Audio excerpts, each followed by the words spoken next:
Okay, we're live. 15 minutes, a little behind schedule. Had some connectivity issues and some hangout problems, but I think we've got it all solved now.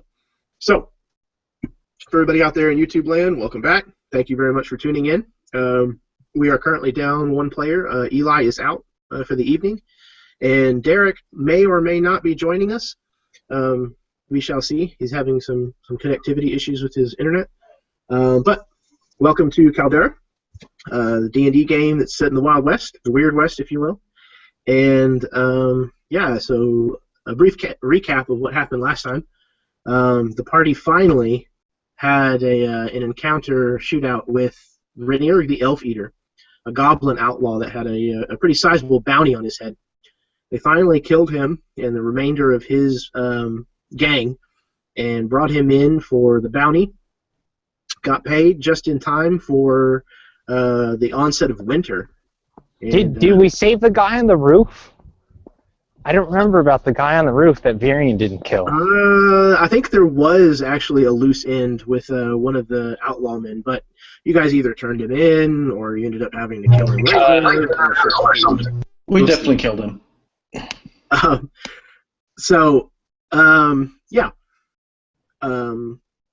winter rolled in very, very harsh winter. The tracks froze over and ended up actually trapping the train in Wayward Gallows with you, which was nice because it had a lot of supplies on it, as well as the rest of your payment for turning in the goblin. Yeah, so you guys kind of batted down for the winter. You made some friends, made some enemies, and generally got to live pretty high on the hog for about 3 months or so. And so just now, the thaw has started to happen for the first time. So to be clear, this is 3 months after our last session, correct?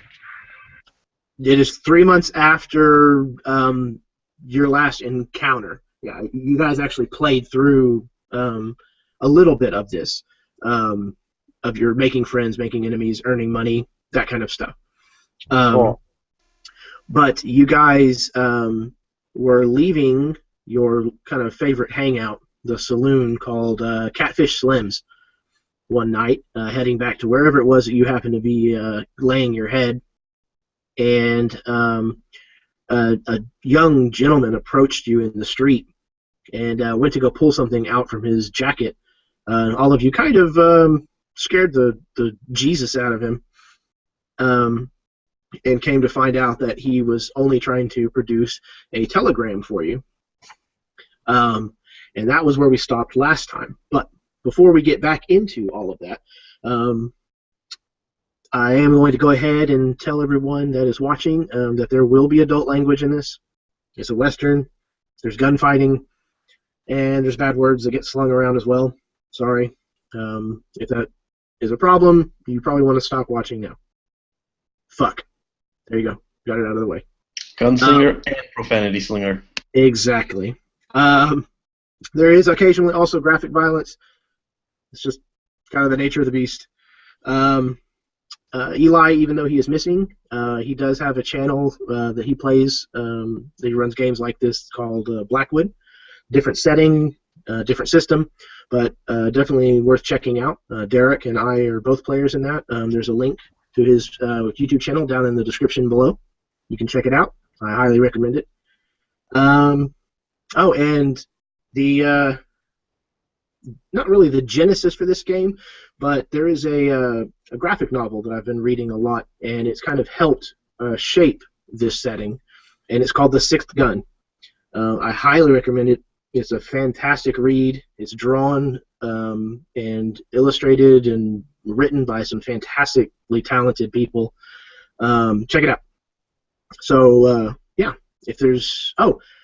one thing I have failed terribly to do here recently is let you guys introduce your characters so that people who are watching might have any clue who the hell you are. So we'll go ahead and do that. Alex, why don't you start us off? My character is Iskander, but he always pretends to be Skull the Bounty Hunter. He is a wizard from back east, but he's not rich enough to have any real value back east, so he went west to pretend to be a bounty hunter to get glory and money to become a rich, important person. Fantastic, thank you. Brian, why don't you go ahead and take us out? You're the newest addition to the party. All right, I am playing Xandarius Ladrius, a nobleman from back east who got a bit of wanderlust, didn't fit in with house and clan, and set out to make his fortune. Excellent, thank you. Chris, why don't you go ahead and fill us in with your character? Sure. Hang on. Let's see if I can get a video here. No? No video? Okay. So I'm playing Virian Volts, the outsider who comes from a land that has been ravaged and destroyed by other forces and barely escaped with his life and came with ideas of amassing fortune and has remained has allowed his party members to remain aloof to this design, but it seems like Virian's desire to be aloof to the problems of his past have succumbed to his desire simply to be around other people and other companions after fighting a losing war for so long. So he is an expert sharpshooter and beast tamer, ranger, with his trusty giant bat called Minerva, who is his trusty companion. All right, Fantastic. I'm complete. Thank you. All right, Mad Dog, Mike, why don't you go ahead and fill us in? My character's name is Dree Mad Dog Tannen. He is a smuggler by trade, but is more of a gunslinger. He carries several different weapons about himself. And he's one of those people that is crazy, but it's not one of those, and he doesn't know it, and you don't want to call him crazy because he's not crazy. But you might catch himself, talking to his guns from time to time. Fantastic. That's a great segue to lead right to you, Derek.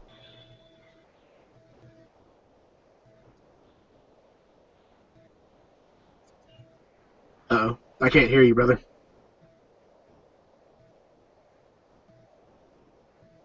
It sounds like Padre is contemplating the meaning of life right now and has not finished his meditations for the day, in which he is praying for the wonderful souls of his companions. That may be the case. See, I thought he took a vow of silence. That too may be the case. Jeremy, do you want to introduce him? Yeah, I think I will, just for the time being. Derek, hopefully he will find his voice soon, is playing Padre Estevez. He is the group's cleric and holy man. He is a member of the Luzite faith, who are basically kind of like the Spanish Catholics during our own frontier days. And he preaches about the goodness of the light, and yeah, he tries to save everybody's soul. He's really good at it. Wait, the Catholics without the murderous intent of the Inquisition, right? Well, it depends on what era you go with. No, they're going to murder us all, don't worry. Okay, so I think that pretty much does introductions. So yeah, unless I forgot anything that you guys can think of, I think we'll be ready to start. Game on. I think he's trying to talk to you. I think, did Xandarius mention that he's half, I always say the wrong word.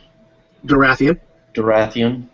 Which No, I did Durathian not. is Native American, for all you people out there. Yes. Even if he hadn't said so, it would be readily apparent.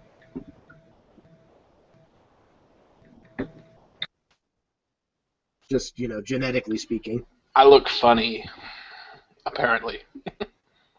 No, it's not really necessarily you look funny, but you have dark hair that's probably fairly straight, and if you use the picture, your hair is longer than probably most people keep theirs. Your skin tone would probably give it away. High cheekbones, all that kind of stuff. Okay, so we are starting the chapter Friends in High Places. And we are part of the way through the sub-chapter, if you will, Long Winter's Nap. And the telegraph that you guys had received, I will do a screen share so that you can see it once more. And for all the people following along at home. Okay, so yeah. The young gentleman had handed you this telegram and then promptly ran away after you scared him to death. He was a shady individual. Out of that group of people, I don't know that he was the shady individual. He's the only one who didn't pull a gun out. That's true. Which is why I don't. Anyone who doesn't have a gun is highly suspicious in this area. Technically, I didn't pull a gun. I just turned into a bear. That is true. Well, you pulled a gun. It was just a different kind of gun. It was, guns. I saw you bear in arms. Oh, okay. I might have to kick you out. Maybe. No, that was the best. You leave him right where he is. Puns are an XP loss, right? I'm just going to have to take your first point of DM inspiration. Sorry. No, I'm kidding. You're good.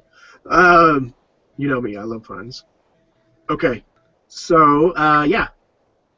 You have this telegram from a gentleman by the name of Curtis Caldwell.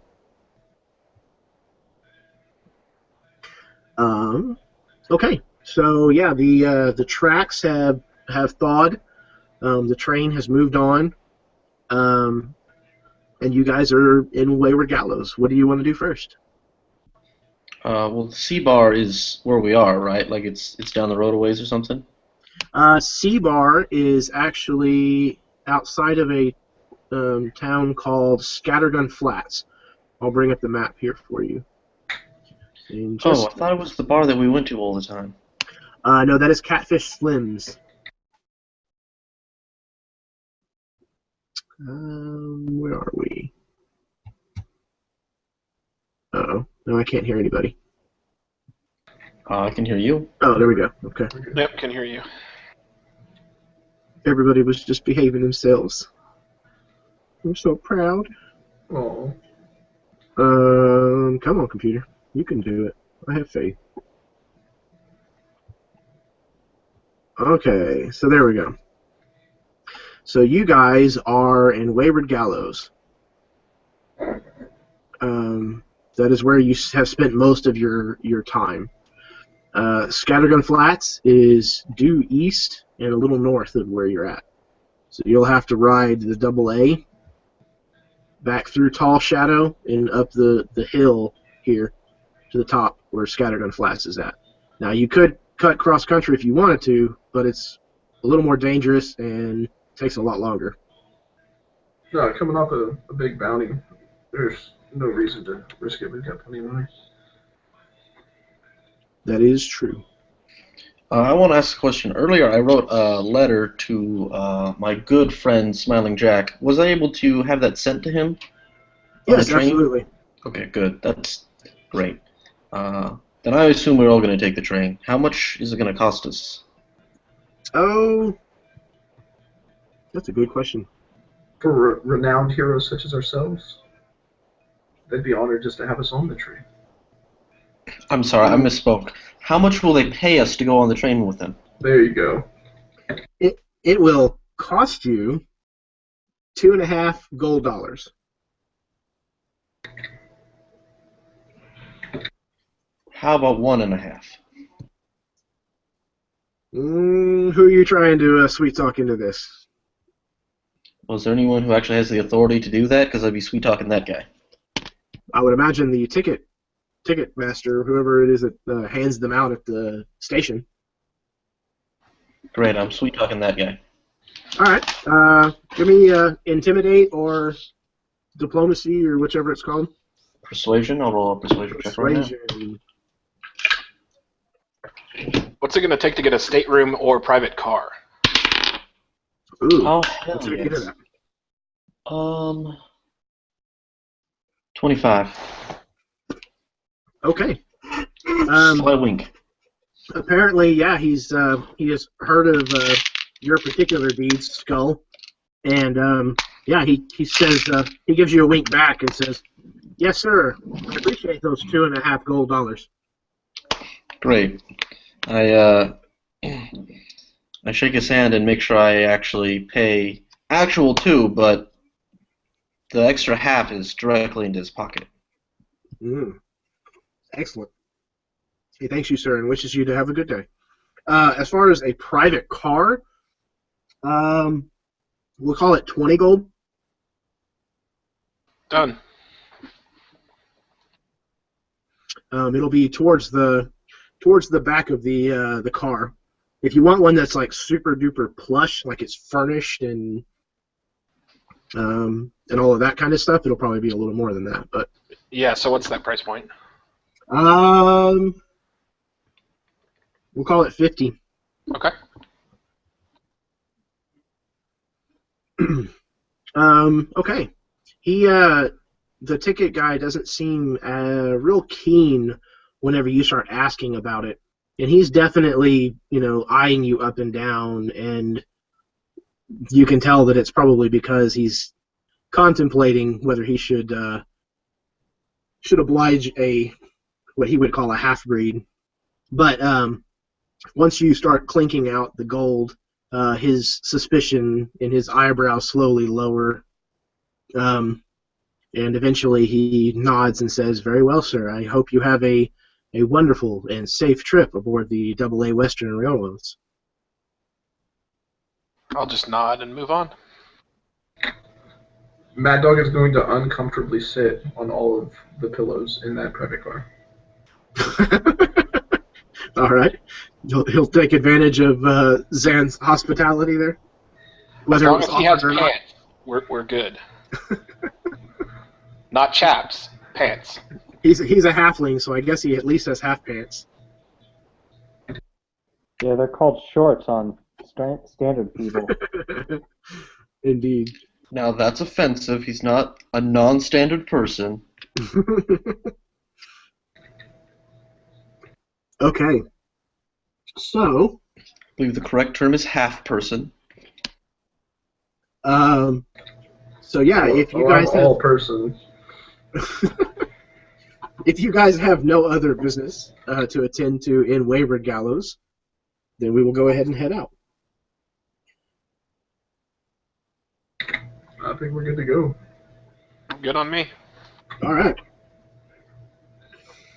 Okay, once the snows had thawed enough for the AA to start running cars again, and you paid your $2.5 gold for a ticket to Scattergun Flats, more or less, and boarded the train, about halfway through the journey, the conductor informed you that you were crossing the county line and were now in Four Hills County. After a 1-hour stop in Tall Shadow, you pulled into your destination almost exactly 6 hours after you had left Wayward Gallows.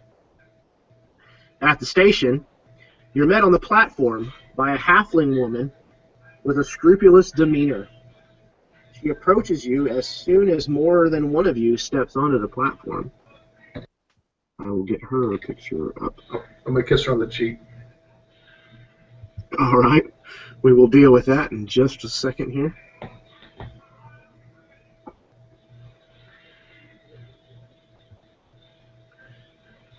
Come on now. There we go. Hey, while we're on the plane, could I forge documents that say I have legal authority in this county?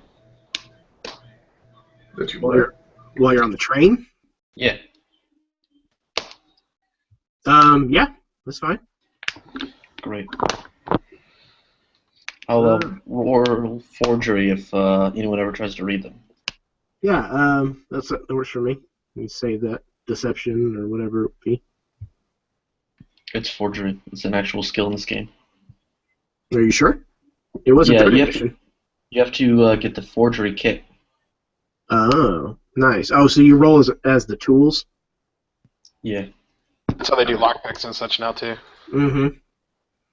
Okay, is that showing up for you guys? Yes. Good deal. Okay. So this is what this woman looks like. So she approaches you. Not showing it for me. And Mad Dog walks up to her and kisses her on the cheek, huh? Absolutely. Okay. It's the first halfling I've seen in like forever. So. All right. Yeah, you do that. She kind of stands taken aback, and she actually balls up her fist and decks you right in the jaw. He's just gonna smile. She says, "You're a feisty little guy." Damn, Mad Dog, is that how halflings say hello? Plenty more where it comes from, sweetheart. Stow it. She says, "So you must be the fellas from Wayward Gallows that Mr. Caldwell sent for. One and only. The ones they're calling the Angels of the Gallows?" That's us. Yeah, rumor has it that y'all put over 20 people in the ground. Those are just the ones I've heard about. That's an exaggeration. It was at least 30. I guess you guys are regular bona fide heroes then, eh? Well, call it what you will, but it sounds like murder to me. Around here, we bring criminals to justice, to answer for their crimes instead of just filling them full of holes to satisfy your sick cravings of committing sanctified murder. The way you've handled yourself so far ain't gonna fly in my town. You understand? Now, let me see some papers for all that fancy gear you're sporting. What fancy gear? The stuff that you guys are wearing is what she is indicating, the stuff that looks very much magical. Such as the two patina pistols, the ladder that one guy is carrying around. The ladder's actually in my bag. Definitely underneath my poncho. I don't know what you're talking about. I'm a smuggler. There's no way she would be able to see that. Roll me a sleight of hand. You got it. Yeah, and the ladder's in my magical bag, unless you can tell bags are magical by looking at them. Oh, we shall see.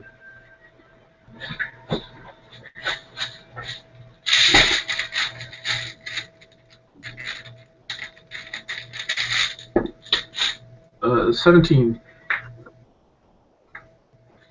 Okay. Yeah, she rolled a 16 on the die, so Ooh. she definitely saw them. I'm a jester for Skull to hook us up with those papers. Right. I actually made papers for every magical item and gave them to the person holding the item. Oh, then I will get my Skull papers out.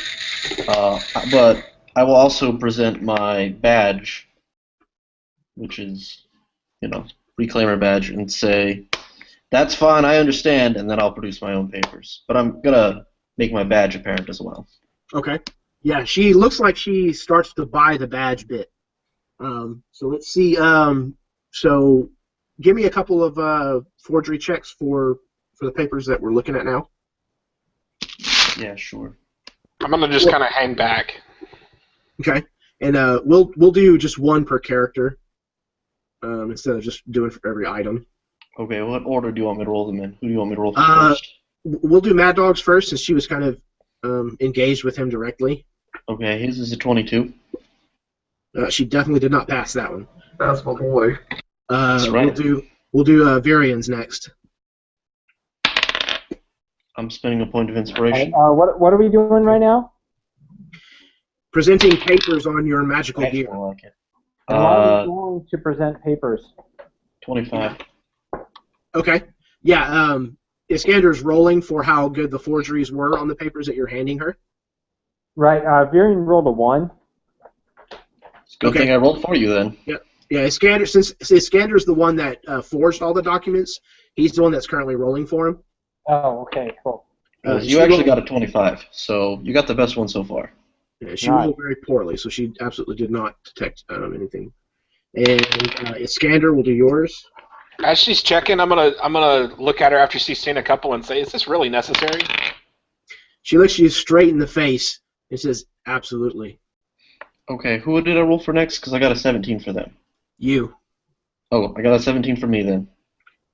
Okay.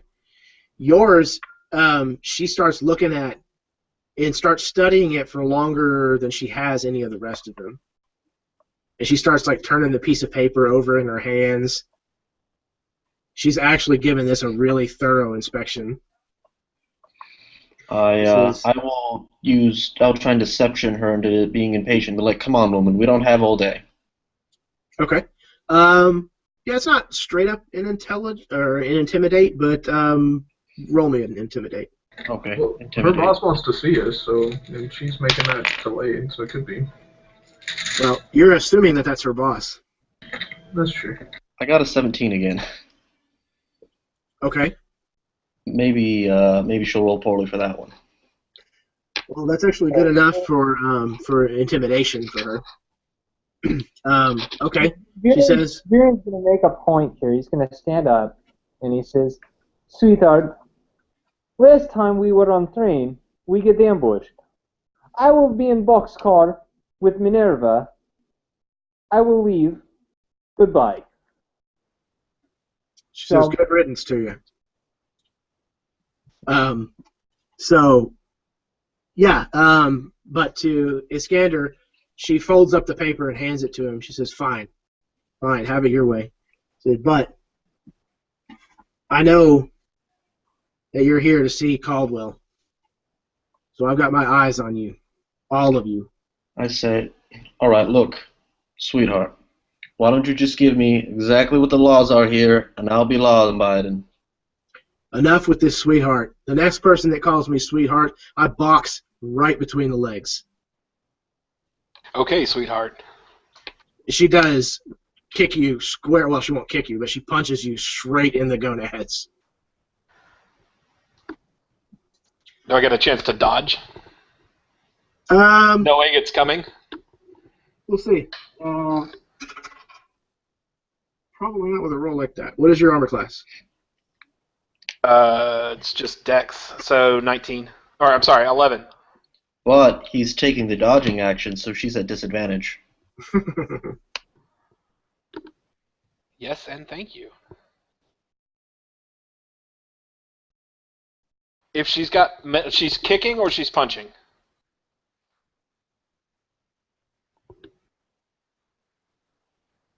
You still with us, Jeremy? She was boxing, so you're tall, so she was punching. Okay. Can anyone hear Jeremy? Nope. Okay. Can you guys hear me now? Yes. Yes. Yeah! Yeah. Woo! Thank goodness. What did I miss?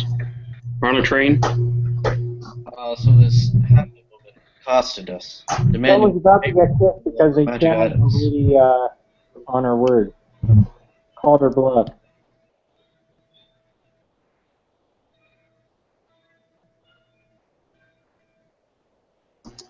So a halfling accosted us?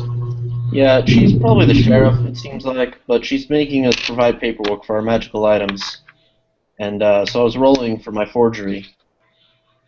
And that's basically what's going on right now. As an aside, at any point during the winter, like how much do you disclose of your character with regards to what you are versus what you pretend to be? Like, would I have any reason to think these aren't legit?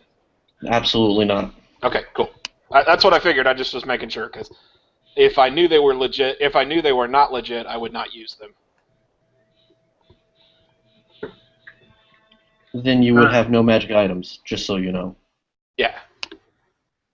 But Okay. I can be blissful in my ignorance. Yeah, I can hear you now, Jeremy. Okay. Good deal. Fucking thing. All right. Did it wipe my chat comment, or can you still see that? No, I think all of that's gone now. Yeah, is she wearing metal rings or anything on her hands related to the punch? Maybe gloves, but no. Not anything metal. Nothing metal. No, Okay, cool. Thanks. Okay. All right. So, yeah, she says she folds up the piece of paper and hands it back to Iskander. And she says, "That's fine." She said, "All you can leave, but I know you're dealing with Caldwell, so you're already towing the line as far as I'm concerned. Watch your step. Watch your step, or I will clap you in irons and put you on the first train headed back east." Ma'am, I don't even know who Caldwell is. He asked us to come over. If there's a problem here, I'm happy to discuss it with you.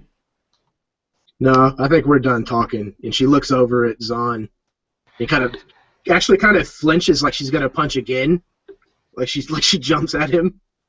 I'm gonna kind of hoarsely, "Thanks, sweetheart." She pulls her gun and she points it at you. Mad Dog pulls his gun to him. Both. That's when I pull out my gun and I demand to see some identification. Several other people on the platform that you had not paid much attention to before also pull their guns and point them at you guys. I pull another gun and point it at them. She pulls back the lapel of her overjacket, and you see a badge that some of you might not actually recognize. I would say Alexander and Zan, both of you guys can go ahead and roll. We'll call it history. Yeah, call it history.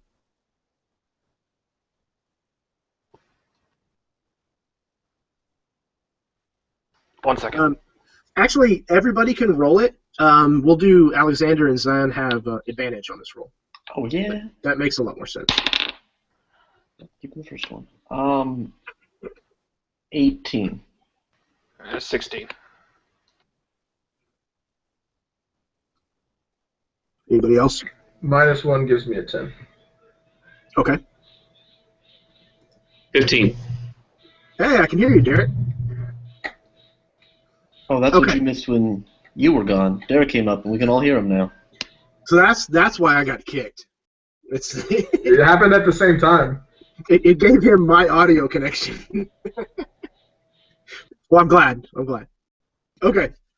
So, Iskander, Zahn, and Padre Estevez all recognize the emblem that's on this badge. It is actually one that belongs to the office of Catamine X, the Duke of the East or the West March. I put my gun away and say, "Well, stand down. She's got authority here."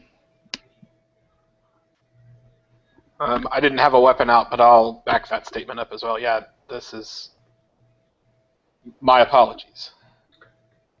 Mad Dog will put his guns away as well, but he's going to take out a stick of dynamite and just glare. But Padre Estevez takes out his Bible and kind of holds it up and bows his head and does a silent prayer. She looks at Estevez and says, "You got your work cut out for you, don't you?" Oh, it is all a journey that we must take. She says, "All right." And she kind of tips the front of her hat. She says, "Y'all have a nice day now." She turns and walks off, and the others put their guns away and then slowly kind of melt back into the crowds and between buildings and whatnot. You too, sweetheart. She comes back out on the platform. She says, "Excuse me? Did I hear you? Did I hear you right?" I'm gonna lean in real close, and I'm gonna kiss her on the cheek. Yeah, you heard me. All right. Skull puts up his hands and takes 2 steps back and is like, "I am not with this man right now." All right. She punches you in the jaw again for 3 points of damage. She says, "Put this scum in manacles." You're gonna have to stop flirting with me. And two of the If anyone guys. takes a step forward, I'm going to cast Entangle. Oh, I got this. It's cool. Okay. So yeah, there are 2 men approaching you, and one of them is producing manacles. Padre Estes will step forward and say, "Milady, I apologize for the uncouthness of my companion. If I assure you we will watch over him as we go forward, can we continue?" Make me a persuasion.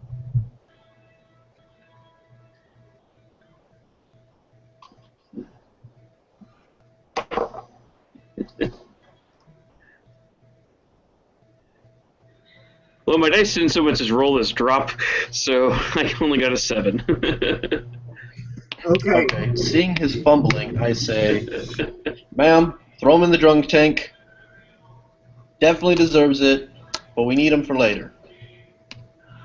She said, "Well, then you better teach him to keep his mouth shut." Tell her I'll invest in some needle and thread. They clap him and they clap Mad Dog in irons unless he resists. What happened to the entangle spell? You went ahead and did it? Yeah. Okay. So yeah, you cast entangle, and immediately they all pull their guns again and draw down on you. I'm gonna pull my guns again. And let's see. I rub my eyes through the eye hole slots in my mask. There are 8 of these gentlemen total, and half of them are stuck in the entangle.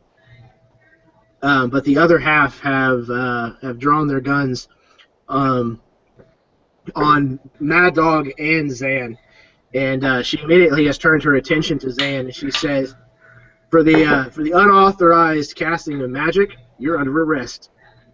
I'm gonna shift into a wolf. She said, "Or we can put you down right here, puppy." I'm just gonna growl. All right. Let's see how this goes. I Crap. look at Estevez and I say, "What the hell, man?" It is the devil's work, as I see it. All right. You take 11 points of damage from the pistol whenever she shoots you. She shoots to wound. No AC. Well, No. It's against your flat AC. ACs are set in this. We don't roll for defenses. Yeah, I want to burn my reaction. Oh, okay. So, up by 3 if I'm actually getting an effect. Okay, yeah. And what does that make it total? 14. Yeah, she still hit. Yeah. Okay. So yeah, she shoots the shape changer. There's a panic that goes up. People begin running and fleeing from the platform of the station, and one of the others that's with her says, "He's a Durathian devil. He's a skinwalker." So damage I took one more time. Sorry. 11. Yeah, it was 11. So anybody who is going to go through with this, I'm going to need initiatives. Holy crap. I don't think we were going through with anything. And my guy goes to check on the animals and all hell breaks loose.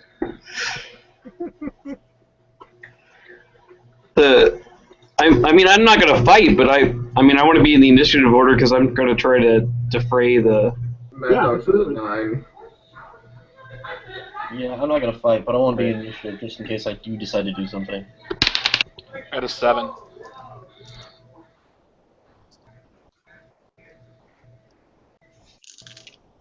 Okay, Mad Dog had a 9. I got 10. Zahn had a 7. Iskander had a 10. I also have a 10. Okay. The two of you roll d6s for me. My modifier is 2. What's your My d6 say?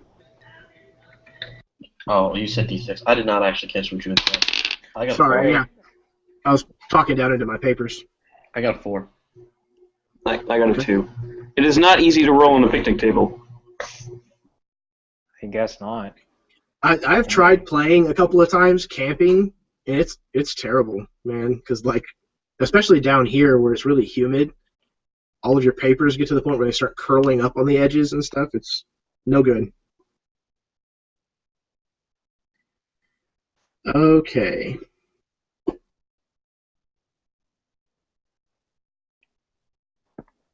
What's the likelihood that Virian's going to hear about all of this? Well, she fired her gun, so absolutely. All right, cool. You have no problem hearing about this. Yeah, he spent a point of inspiration. I've got a 22. Okay. That puts Varian up first. All right, cool. So he's out in the shed there with all the other animals. So what's there? Most of the other guys' horses. Things of feed, crates, barrels, that kind of stuff. You would probably be at the very end of the train platform. They're more towards the middle. Yeah, no kidding. And so the train hasn't taken off. We're still boarding, correct? No, you are getting off. This is in Scattergun Flats. Oh, God. Okay, so we're getting off of the train. And straight into trouble. Oh, perfect. Okay, perfect. All right. This is great. So Virian's going to lay down a fog. He's going to spend this turn laying down fog cover in the area of the train car, or where this area is, and he's going to set up a place, and let's see, for his move action, he's going to try to gather as many of the animals as possible, and he's going to just try to take all of the horses or whatever he can. That's what he's going to be doing. Go ahead and toss me out an animal handling. Yeah, I'm finding that, but his main action is he's going to lay down cloud fog. I think you can put that away from yourself. It doesn't have to center on you. Is that correct?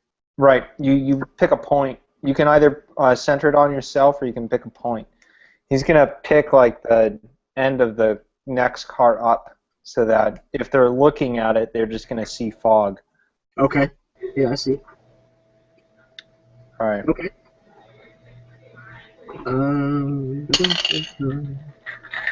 Awesome.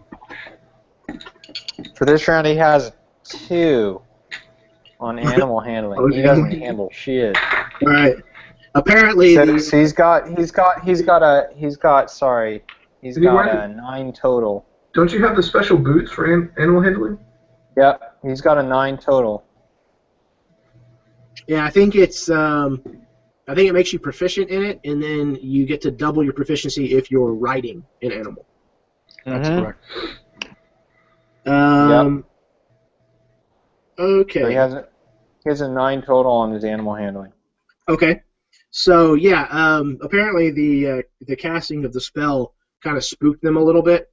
And you're having a little bit of a hard time getting them under control. Okay. Cool. So yeah. Next up we have our halfling friend. Not Mad Dog, sorry. Oh, you got me all excited. Well, you're used to that. You're just a tease. All right. Okay, so she is going to. She's gonna. Yeah, let's see. She's gonna, after she has shot, she is going to say out loud, "Stand down. This doesn't have to get it. It doesn't have to go any further. The 2 of you are under arrest, and you should come peacefully." And then she's going to hold her action. Hey. Look, you escalated things a little too far. Both sides may have made a little bit of a misunderstanding. Let's just part ways and just go along with our day. She continues to keep her guns drawn on you and waits for you to do the first bit of backing down.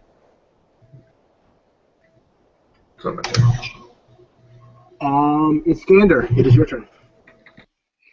Yeah, I think I'm just gonna hold my action. Okay. Are you looking for a specific trigger, like to do a readied action, or? Nope. I'm gonna do nothing right now. Okay. I'm gonna put my hands up and make it very clear that I am not participating in any of this. All right. Noted. Padre Estevez. Now the Padre takes his prayer book in one hand and kind of goes up to stand between the parties and to hold down his group and the prayer book towards this woman. He said, "Please, we don't need this violence. The Lord does not want this." Okay. Give me a persuasion check at a disadvantage. That sucks because I just rolled a 20.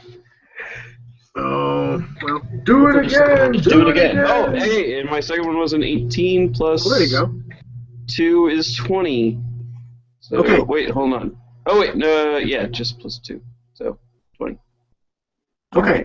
So here's what I want everybody else to do. I need everybody else to give me wisdom checks. Your DC is a 20. If you fail this DC, you're not forced to comply. You just feel like he's making a sound argument. What if I just agree with him? Can I just agree with him and not make a check? You absolutely can choose to fail if you'd like. Well, I don't want to fail. I just agree with him. Okay, call it what you want. The wisdom saving throw or wisdom check? I'm sorry, wisdom saving throw.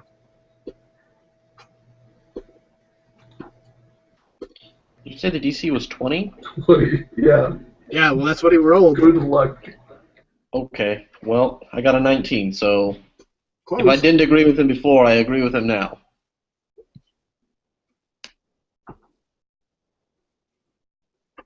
Okay, so you got a 19, Iskander. Zahn, what'd you come up with? 17. 17. I don't know. Are you guys typing in chat? I don't see anything in there. No, nothing's Okay. been typed in chat. Okay. Virian, what did you get? He did not pass the check, but he probably agrees anyways. So I'll tell you what he does when it's his turn. Okay. Did I ask you, Zan, what you got? What you had? Yeah, 17 is what I got. 17. Okay. You did And ask Mad Dog. Mad Dog. Last but not least. Mad Dog got a big O 8. Okay. So I would say that all of you feel as though Estevez has made the right decision and is calling for cooler heads to prevail. Again, you absolutely do not have to obey him. Anything of that stretch. That's just kind of his persuasion was persuasive. How does it look on their side of things? They also look like they are contemplating putting their weapons away. However, they definitely do not seem like they want to be the first ones to do so. All of them, especially once magic started getting flung about, are incredibly on edge. Okay. Mad Dog, it is your turn.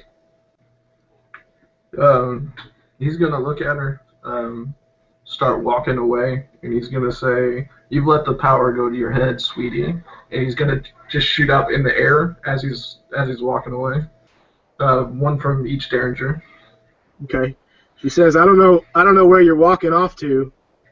If you run, you're just going to get tired. I ain't running. That's good. Once you hold still, I'll let my boys put irons on you.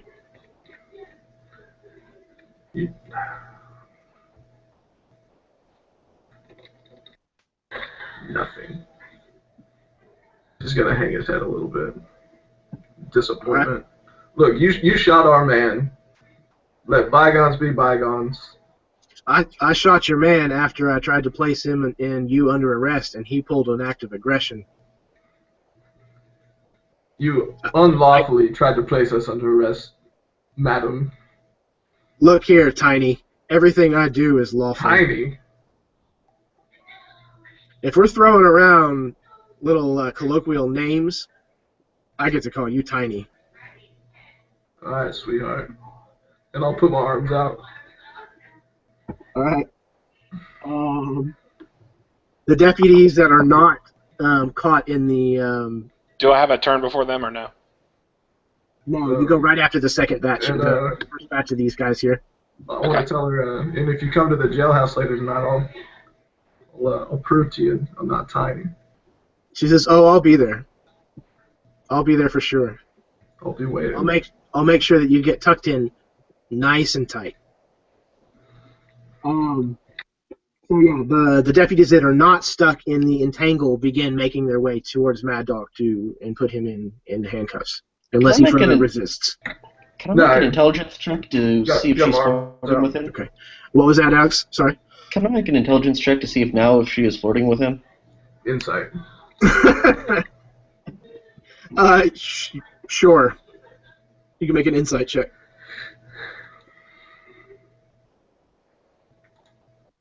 Okay, I got a 16. Is she flirting with him? Because now it sounds like she's flirting with him. No, you're fairly sure that she means business, and she is not flirting with him in the least. Zahn. What's the state of Mad Dog currently? How far along in the process did they get? Got my arms up. Yeah, he surrendered, so they're clapping the irons on him currently. It's just jail. It's no big deal. I'm gonna dash towards Mad Dog, attempting to. Well, is he a dog? Yeah, I'm a wolf currently. Oh. Okay. I'm gonna mount him. Yeah, so I'm gonna attempt to gather up Mad Dog and dash out of town. All right. I want to do that, but I don't want to do that. Man. Well, she had a ready action, and she will go ahead and shoot again. Oh, she rolled a 1.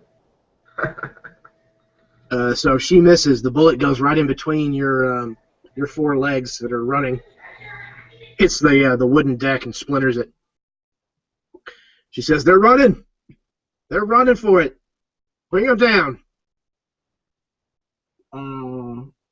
The other group of the deputies, they're going to attempt to get out of the entangle. It's a DC 25 or something like that.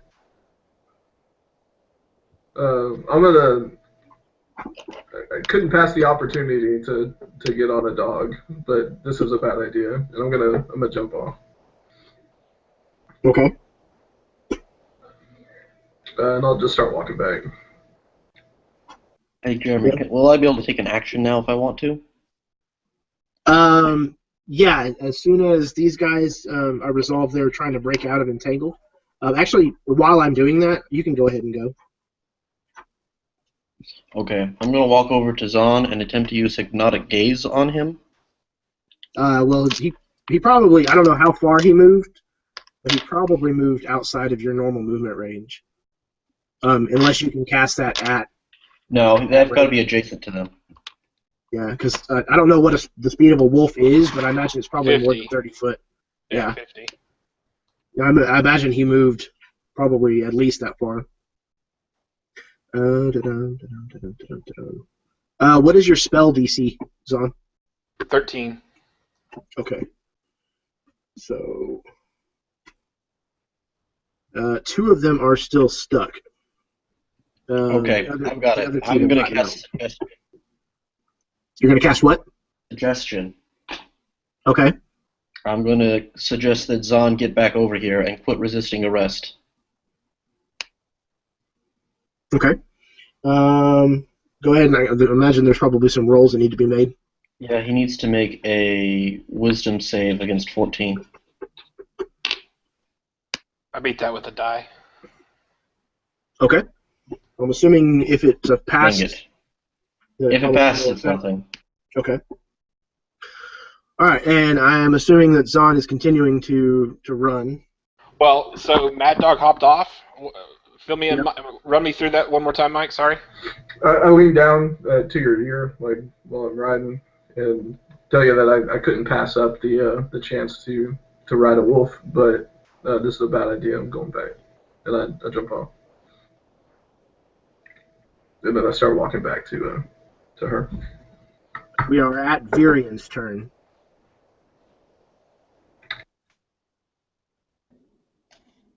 So, Darian, stirred by Padre's little speech there, decides that they really don't need to steal all the horses right now. And so it may just help them expedite their process if he just got the horses of his companions, and that's it. And Minerva, of course. So he's just adjusting his expectations. Okay. Since you're handling just animals that you have pretty intimate knowledge with, you can have it at advantage. Nice. I rolled him an 18, so that's a 23 total. Excellent. Yeah, you have no problems getting the horses and Minerva, the horses that you're familiar with, and Minerva to follow you out of the cart. And if he has a little bit extra time, he's going to undo the restraints of all the rest of the animals and just let them go. Okay. General mayhem. Got it. Cool. All right, it is her go. She is a free action to shake my head again at how stupid my entire party is. Hey, not everyone's stupid. I'm gonna try to distract her from what she's doing by coming back with my arms up, telling her I didn't want to miss our date. Okay. So, let's see. Roll me a performance, or intimidate, whichever's. Persuasion would be better. Performance and intimidate are the same. Okay. Yeah, I can see persuasion. That's fine. Ooh, 25. Okay. All right. So yeah, she will be attacking at Zahn with disadvantage because you successfully have gotten her hackles up. Because I winked at her. Okay. So there is another attack incoming towards you, Zahn. Yeah, I'll use reaction again. Okay, and that makes it a 13? So 14. 14. Okay.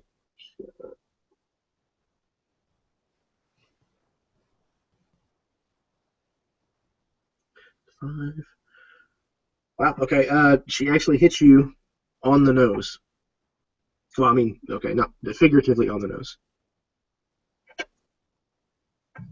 That'll shift me out of my wolf form. Okay. This one is 6 damage.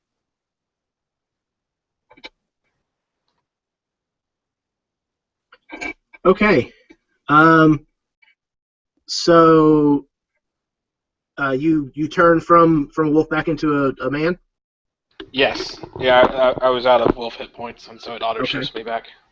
And I carry the damage. I carried a little damage over. Okay. And so yeah, you're mid-run whenever this happens. So play that out for me. Okay, let's see how dexterous I am. Okay, so as I'm dashing away and Mad Dog hops off my back, I begin to slow in time to get shot again. And as I do, I begin shifting back, but I'm feeling fairly dexterous, and with an 18, I attempt to kind of tuck and roll to my feet. Excellent. Okay. Iskander, we are back to your normal place in the initiative. I don't do a damn thing. Whatever happens, these people deserve it. Fair enough. Estevez, we're back to you. Does anyone else look like they're about to shoot? Several of the I guess you call them deputies, look like they are about to start shooting at Zahn, and or move to get Mad Dog. Well, Padre Estevez is a good holy man, so he, arms still wide, he sets himself in between them and says, "Please hold. This does not need to get this violent." Fair enough. We'll go ahead and just keep the same rolls from earlier and the results and stuff. So you're still doing a great job of being persuasive, even though it doesn't necessarily seem that way. There are cool heads that are starting to prevail. However, there are a couple of hot heads that don't seem like they are quite as cooled off yet. Well, I mean, the Padre is trying. I mean, he'll sacrifice himself for his compatriots. So, man, I hope I don't die. That's a mistake. So by doing that, are you meaning you're going to try to put yourself in between the gunshots? Well, like before they shoot, I am like. Okay. Yeah, I mean, I am. All right, fair enough. Okay, it is the. I mean, but I'm not acting in any way hostile towards them. So. Right. Martyrdom it will be. Okay. So, Mad Dog, it is your turn. I'm just still walking up. Well, I'm gonna make them come to me. Okay. Fair enough.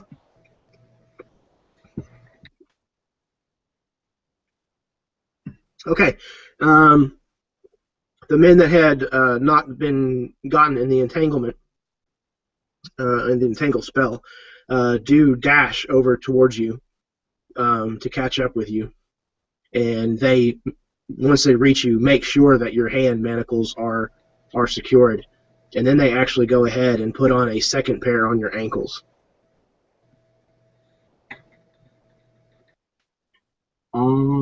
Zahn, it is your turn. Do they have manacles that actually fit me? They do. It's almost like they knew halflings existed. Almost. They were actually just children's manacles. Yes. Yeah, they're fond of arresting children in this town, so. Well, she seems like a lady who would do that. Depends on if they were breaking the law. I'm gonna burn my turn casting prestidigitation to clean the dirt out of my outfit. Fair enough. You can have a point of inspiration. Okay. The other deputies. Coming out of wolf form, that doesn't do anything to spells that are concentration based, does it? No. Okay. Let's see if these other two yokels can get out. That's 10. I did, however, need a save when I took damage. Sorry, 1 second. Oh yes. Mm-hmm. So I've taken damage once or twice with the spell up. Twice. Okay. The first one, damage was 13 and 11 respectively, so the DC is 10 for both. That is correct. Yeah, it's whichever is higher. Okay, It's so half. the first one I passed, the second one I passed as well. Okay.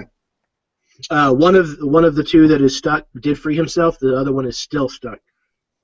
He was probably near the epicenter or whatever, with these vines and stuff came creaking up out of the boards that formed the station platform. As I prestidigitation the dirt away, I will go ahead and drop the concentration on Entangle to let it recede. Okay. So that puts all four of them free. And they are dashing over towards where you are, Zahn. It'll take them another round before they get there. But they are running towards you with their weapons drawn. and they're screaming, get down, get down. I'll start walking towards them in a non-threatening manner. Okay. Like no guns drawn, no. Like I've got a scowl, but no guns drawn, Sure. no. Well, at this point, even if you don't have guns drawn, they're watching your hands. Yeah, for sure. Virian, you're up.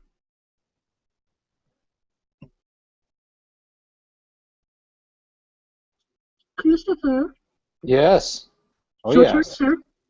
It is. Did it seemed like we were waiting there for a bit. Maybe the lag. Okay.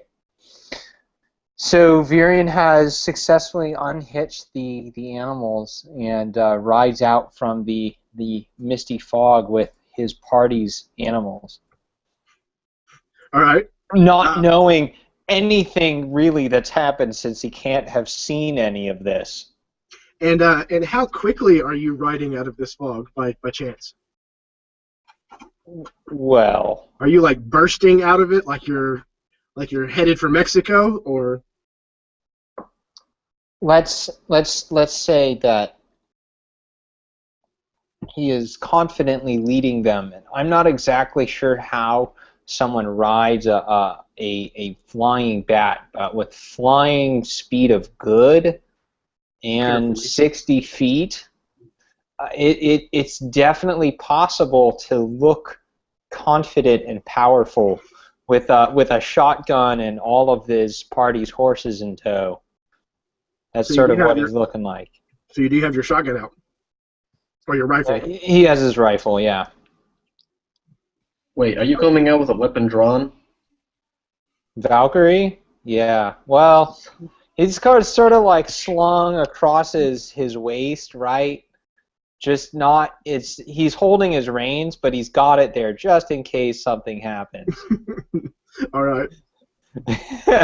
So yeah, you come So we begin again. He comes flying out like a bat out of hell? No, not at No, maximum like a bat movement out of speed. train car. Like a With bat this, out of fog? with this stampede of horses behind him. Only the horses of his party members. Correct. Yeah, only 4 of them. The rest are left to wander, right? Exactly. It's a lowercase stampede. So yeah, it's making a pretty good, impressive racket on the wood of this train station platform, and all of the deputies and the halfling, they all jump and whirl around on their boot heels, pointing their weapons towards that direction. Yeah. So let's say Virian's hands. He's got one hand on the reins and one hand in the clump of all of the other things, right? So if he wants anything to happen, he can't be armed, right? He's just got he's just got his rifle slung over just to look more impressive. Got it. So So she sees you on this flying bat, and her eyes go wide. She's like, "What in the hells is that?" He's coming right for you. Skull. He's Skull right now. Skull's like, that's just another idiot. Don't mind him. She calls out, "Stand down, bat." and Virian says, "Oh, you mean Minerva? Well, let me tell you, Minerva does not find you peoples very appetizing, as it is. Hungaries? Appetizings? Yes, one of those. There has been misunderstanding. I am here to let my companions and us, we will take journey together to find another bounty. This is what we will be doing with these horses." She has her forehead like scrunched up real tight, like she's concentrating really hard, trying to understand what you're saying. And then whenever she responds, she speaks loudly and slowly, as if you were an idiot. Okay. She says, "You need to land that creature and make sure you don't go for your gun. And she makes like a motion. Right. Okay. How to play this? Virian, he goes, "Oh, I see. Okay." And so he's going to say, "Well, in this hand, I have reins of beast." And he has Minerva land, and he says, "If anyone comes near Minerva, I cannot be responsible for loss of face. But if they maintain distance, we are okay. I am only person who can control this beast."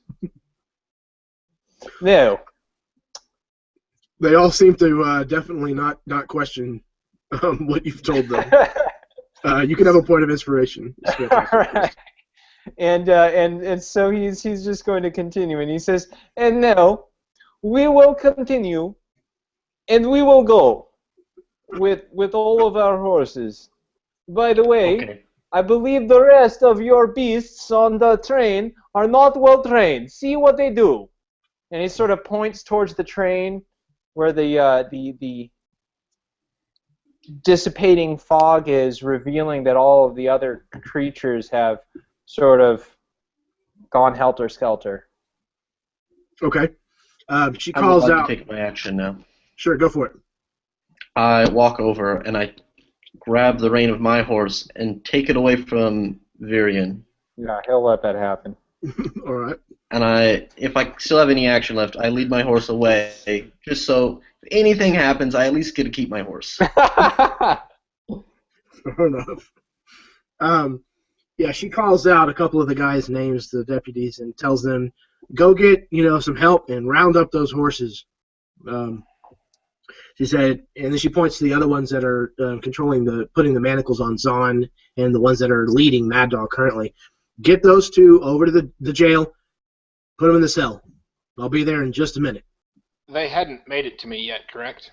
Yes, they are currently. Okay. So you wanted to? Do I get an action prior to or no? Yes, you will. Okay. Virian says, "Excuse me, I do not know your name." My name is Jubilee Highhorse. "Miss Highhorse, Go figure.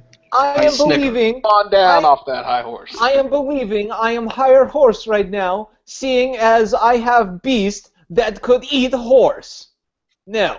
I don't know what this is or where you are from, but what you are sitting on is not a horse. Yes, You are mistaken. That is correct. What I have, it can eat horse. That means I have higher horse than you." Does the beast that you are sitting on also eat lead? He sort of nods his head and he says, "Yes. Well, the important thing is, if you take this man to jail, we will not be getting next bounty." Then I'd say you won't be getting your next bounty. Right. This is not good. Maybe it would be best for you to head on without these two. Well, I won't use the term gentleman. Hey, I resent that. The Padre kind of speaks up and said, "My daughter, perhaps we can reach a deal. If we get the bounty, mayhaps their share could go towards another person." Hey now. Can't be speaking for other people. Yeah, like, stand down. She gets real close to Estevez and looks up at him, trying to be intimidating, even though she's 3 or 4 feet shorter than him, and leans in close to like his thigh. "Are you trying to bribe me, holy man?" No, I'm trying to get bad people from hurting people. All I want to do is the Lord's work. And the best way to do that is to have these men put themselves in danger. She says, "Well, they can put themselves in danger in the morning. They're spending the night in jail. because they broke the law. That's the way the law works. Well, that's very reasonable, just in the morning. Okay. Mad Dog's gonna raise his hand and ask. As long as they what law he don't broke. cause any more trouble. Yeah, I'm going to inquire also with Mad Dog as to what law we broke. She points to you first, Zahn, and she says, "You cast spells. That'll get you lynched." I didn't realize kissing you was against the law. That must be why you're lonely. It's called assaulting an officer of the law. Never once did I assault you. Says you.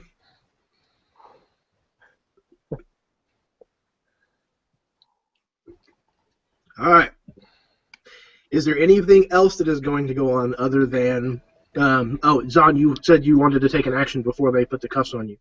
Yeah, so as they're arriving to put the cuffs on me, I want to give them, my best, don't even think about it stare. And I'm going to tell them, I'm going to look at Mad Dog kind of begrudgingly and say, well, I suppose we're going to jail. But don't even think about putting those on me. And I'm going to use Fey Presence to frighten. Okay. What is the DC that they have for that? 13. Okay, and it's a Wisdom saving throw? Charisma.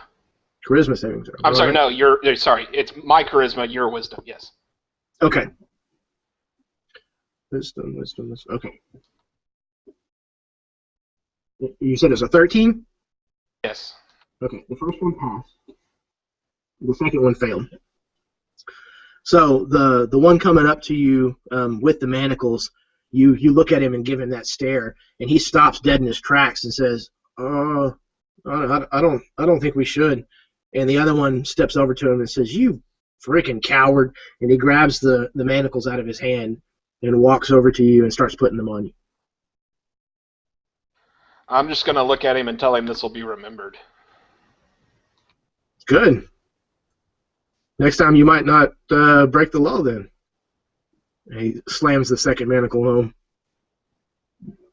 He forcibly turns you around. Okay. Is there anything else that you guys are going to be doing before we get to the jailhouse?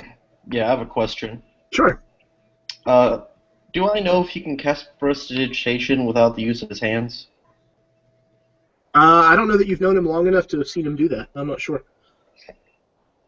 Oh, but can I do it without the use of my hands?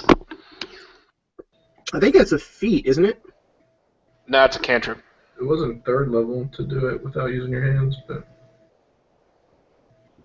I don't know. Let me see. Prestidigitation. Prestidigitation.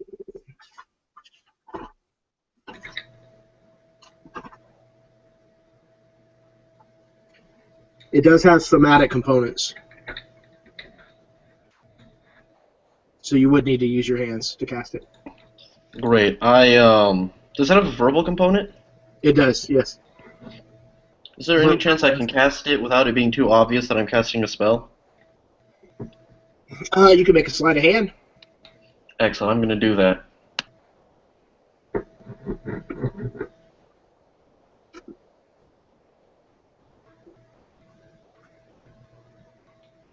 What's your sleight of hand check? So I got 21.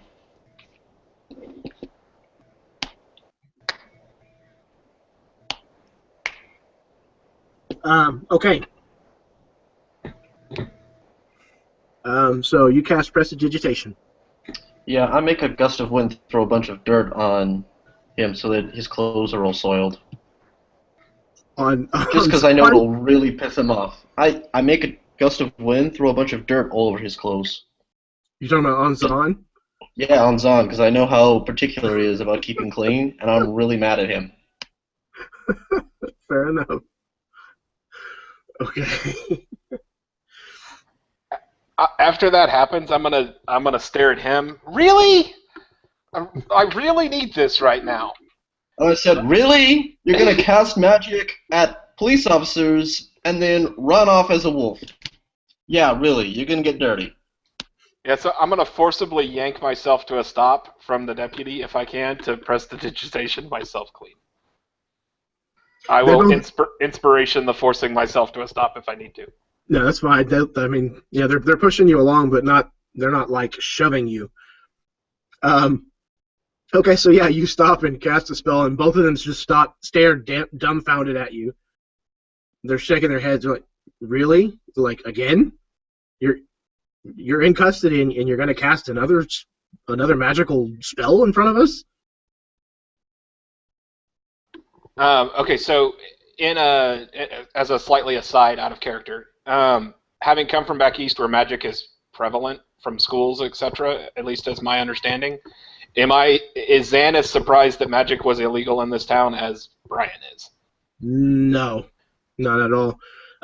It's a pretty well-known fact in the Caldera that it's regulated. Like you can cast it if you come from an academy and you carry paperwork that says that you're okay to do so. But most people's reaction is what you've witnessed. Sure. And even in places where it's there's not a member of the law to arrest you, it's very, very common for things like a lynch mob to come and find you and deal with it outside of the law. Is that the same? Well, or just in the west? One more time? Back east as well, or just in the west? No, just out here in the Caldera. Okay, yeah, that's perfect. Like, because doing what I'm doing is somewhat second nature to the character, and Sure. So I'm still adapting to the being out west piece. Yeah. So that perfect. Thank you. Absolutely. Jeremy, I have a quick question, so I understand it. Is like a cleric divine spells going to be viewed the same way? Not typically. If Okay. they are used in an obviously offensive way. Then Offensive. Okay. Now it is still treated with a healthy dose of skepticism, and there are some people that aren't quite sure how to take it. But generally speaking, because the clerical magics go towards helping people, healing the sick, creating water, those kinds of things, most of the time it's kind of a blind eye is kind of turned.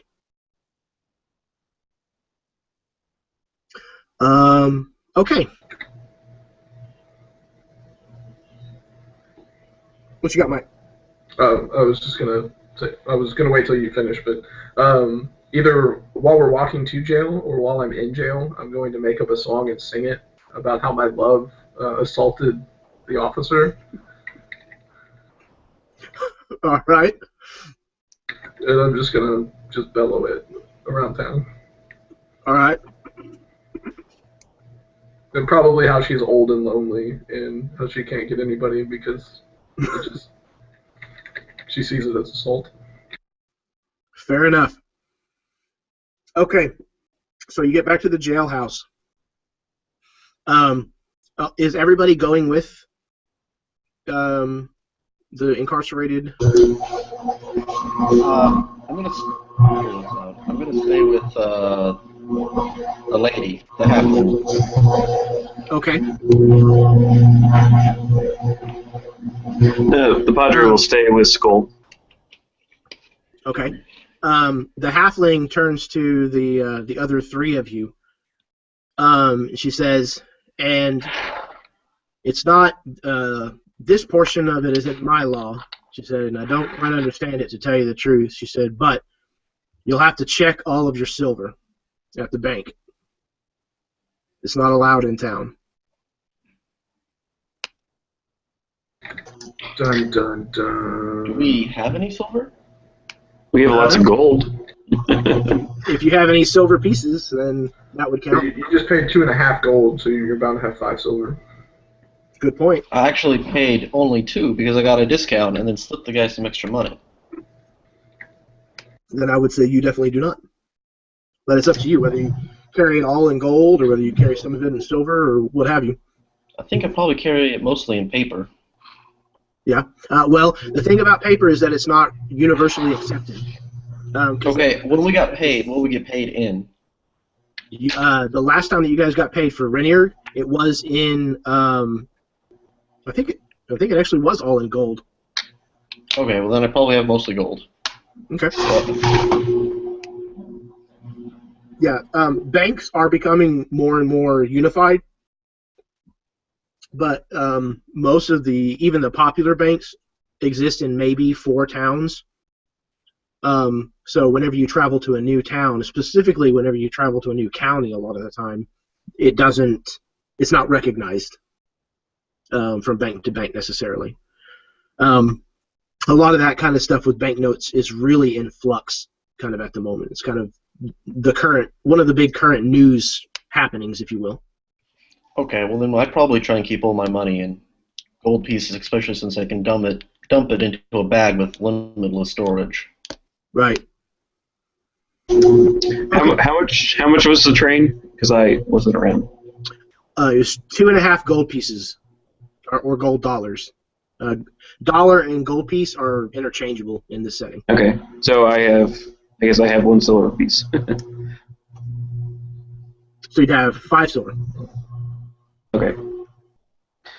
As we're headed to jail and Mad Dog is serenading, I'm going to start initially under my breath and then a little bit louder as we go on, just from a frustration perspective, lamenting how much the West sucks.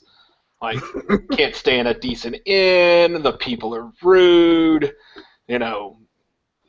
start lamenting about, family connections and, everyone, no one knows anything and they're all provincial and, just generally pouting. Sure. Okay.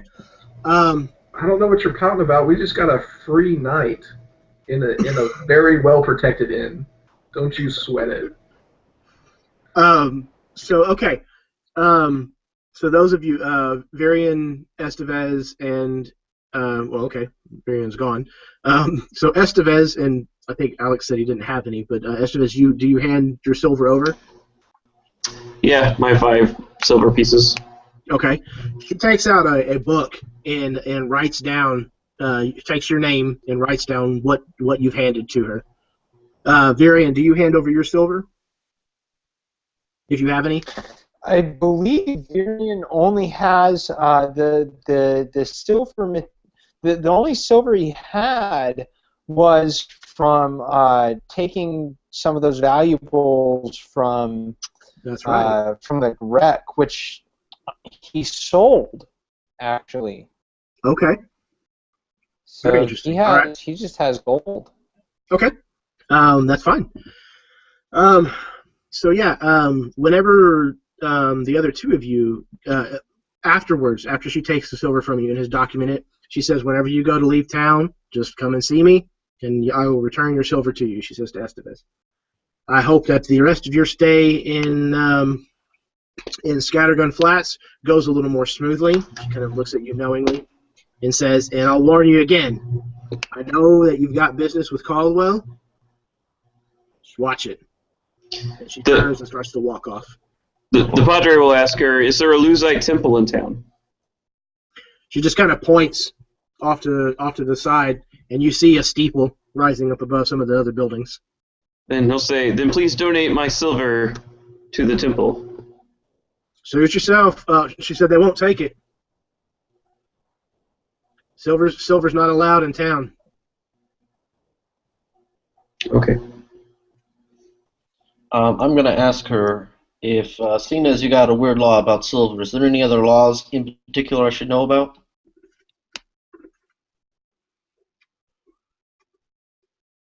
She says no. Other than your usual tried and true laws that prevail out here in the territories.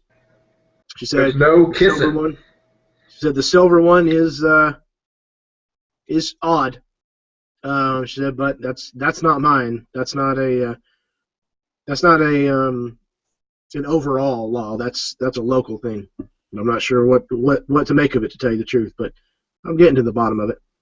Okay, and then next, I assume she doesn't just run off or anything. I ask her about, I say, so you're awfully suspicious of this Caldwell fellow. I'm trying to stay on the level. What should I be looking out for? as soon as you start saying that, she kind of looks back and forth, and she keep your voice down.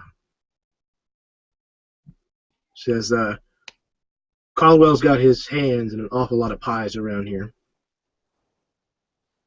But I'm apparently the only one that's not convinced that his hands are entirely clean.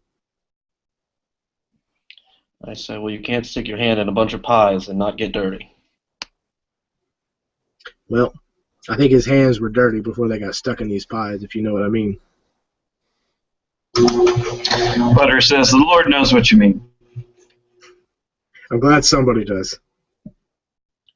I say, look, after this whole ordeal, if you wouldn't mind, I'd like to buy you a drink. Just make sure you and I can get along. I'm going to tell him careful. That's what got Mad Dog in trouble. You guys are long gone at that point. She's not. Sorry, I thought they were all walking with us. No, not currently. They're still at the station. Yep, sorry about that. No, not a problem. She kind of leans back and looks up at you. You being serious? Say, I'm being absolutely serious. Not trying to make a pass or nothing, but I just want to make sure that you and we can be friends. So you're the first person that's offered to buy me a drink since I got here. 8 months ago. 8 months. Not a single person has offered to buy me a drink.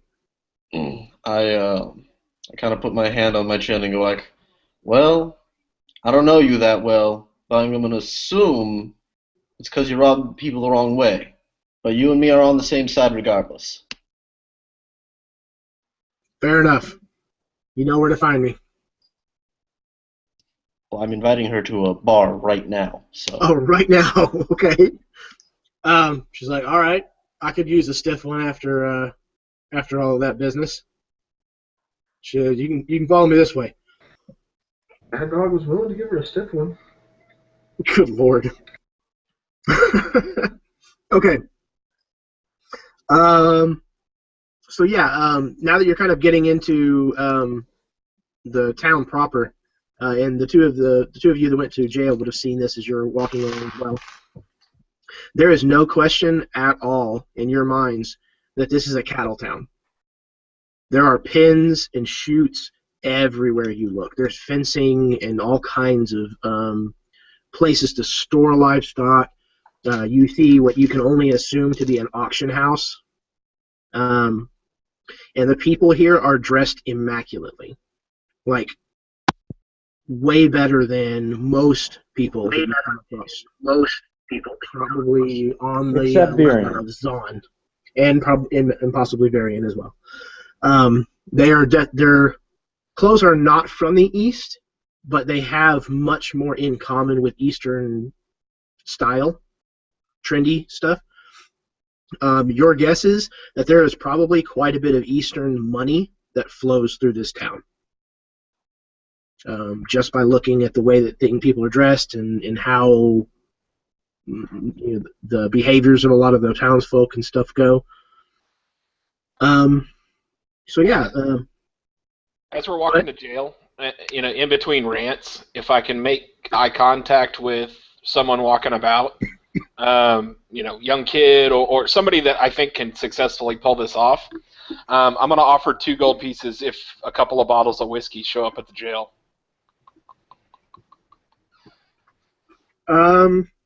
Okay.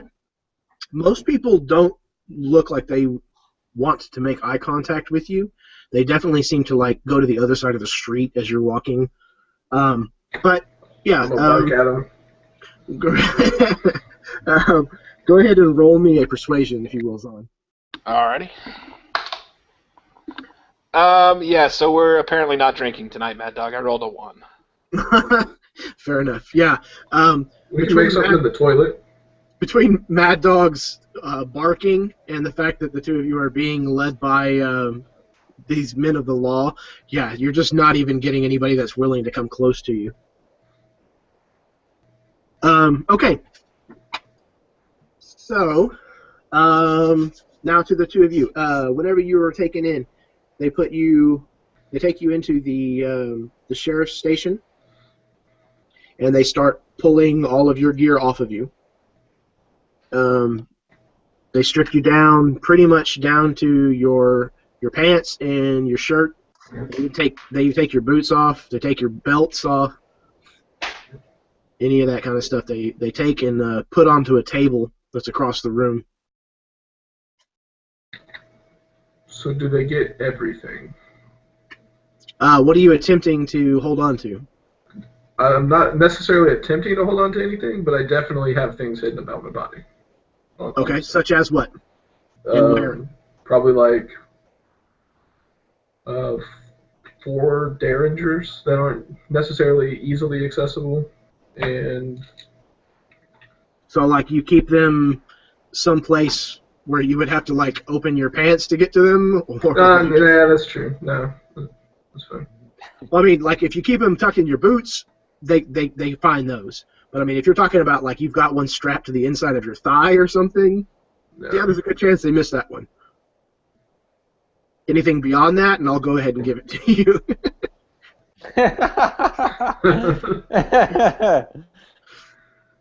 No, that's fine.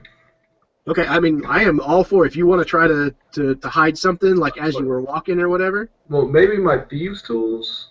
Like I would have probably somewhere. Like if I got snatched, but I'm not planning on doing anything anyway, so it doesn't matter. Okay, it's entirely up to you, man. However you want to run this, that's fine. Nah, I'm good. Okay. They seem very surprised at the amount of weaponry that comes off of you. Like a lot. Yeah, like towards the end, they're like, "I found another one." They're like, they keep looking at you like you're not real. Like I have 9 guns, 2 daggers, and a rapier, and 5 sticks of dynamite. Yeah, exactly. So yeah, by the time that they're done disarming you, the pile is about as tall as you are. And they're like, "I'll be a son of a bitch." Like, I don't know how you hit all that on your tiny little body. I'm limber. I guess so. Once they have you stripped down, they take this. If you have any silver, they take it and they actually put it in a box. It looks almost like a church coffer, except it's not mounted on the wall. It's just a small little chest that's got basically like a slot in it on the top. I don't tithe. There's no, that's not going to the church. And then they What's put that all both of about? you. What's what all about? Why'd you put that in that box?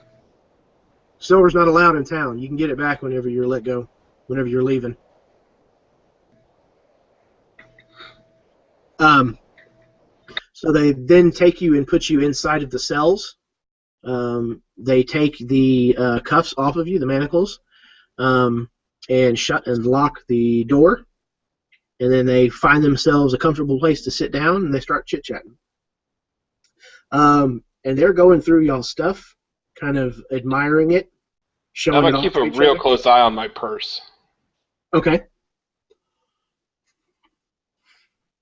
Other than, like I said, other than silver, they don't take anything out of it. I didn't have any. Okay. I'm gonna start like walking them through my stuff, being like, that one's Shih Tzu, it's my favorite. That one over there is Chihuahua. It saved my life a couple of times. That kind of stuff. They get to the pair of pistols that you got from Clinton, and they hold the 2 of them up. They're like, "Well, look at this! Ain't that some fancy stuff?" Oh, those rusted things? Don't even worry about those. I just carry those for luck. They sure are fancy looking. Are these magical? Yeah, we got papers for them.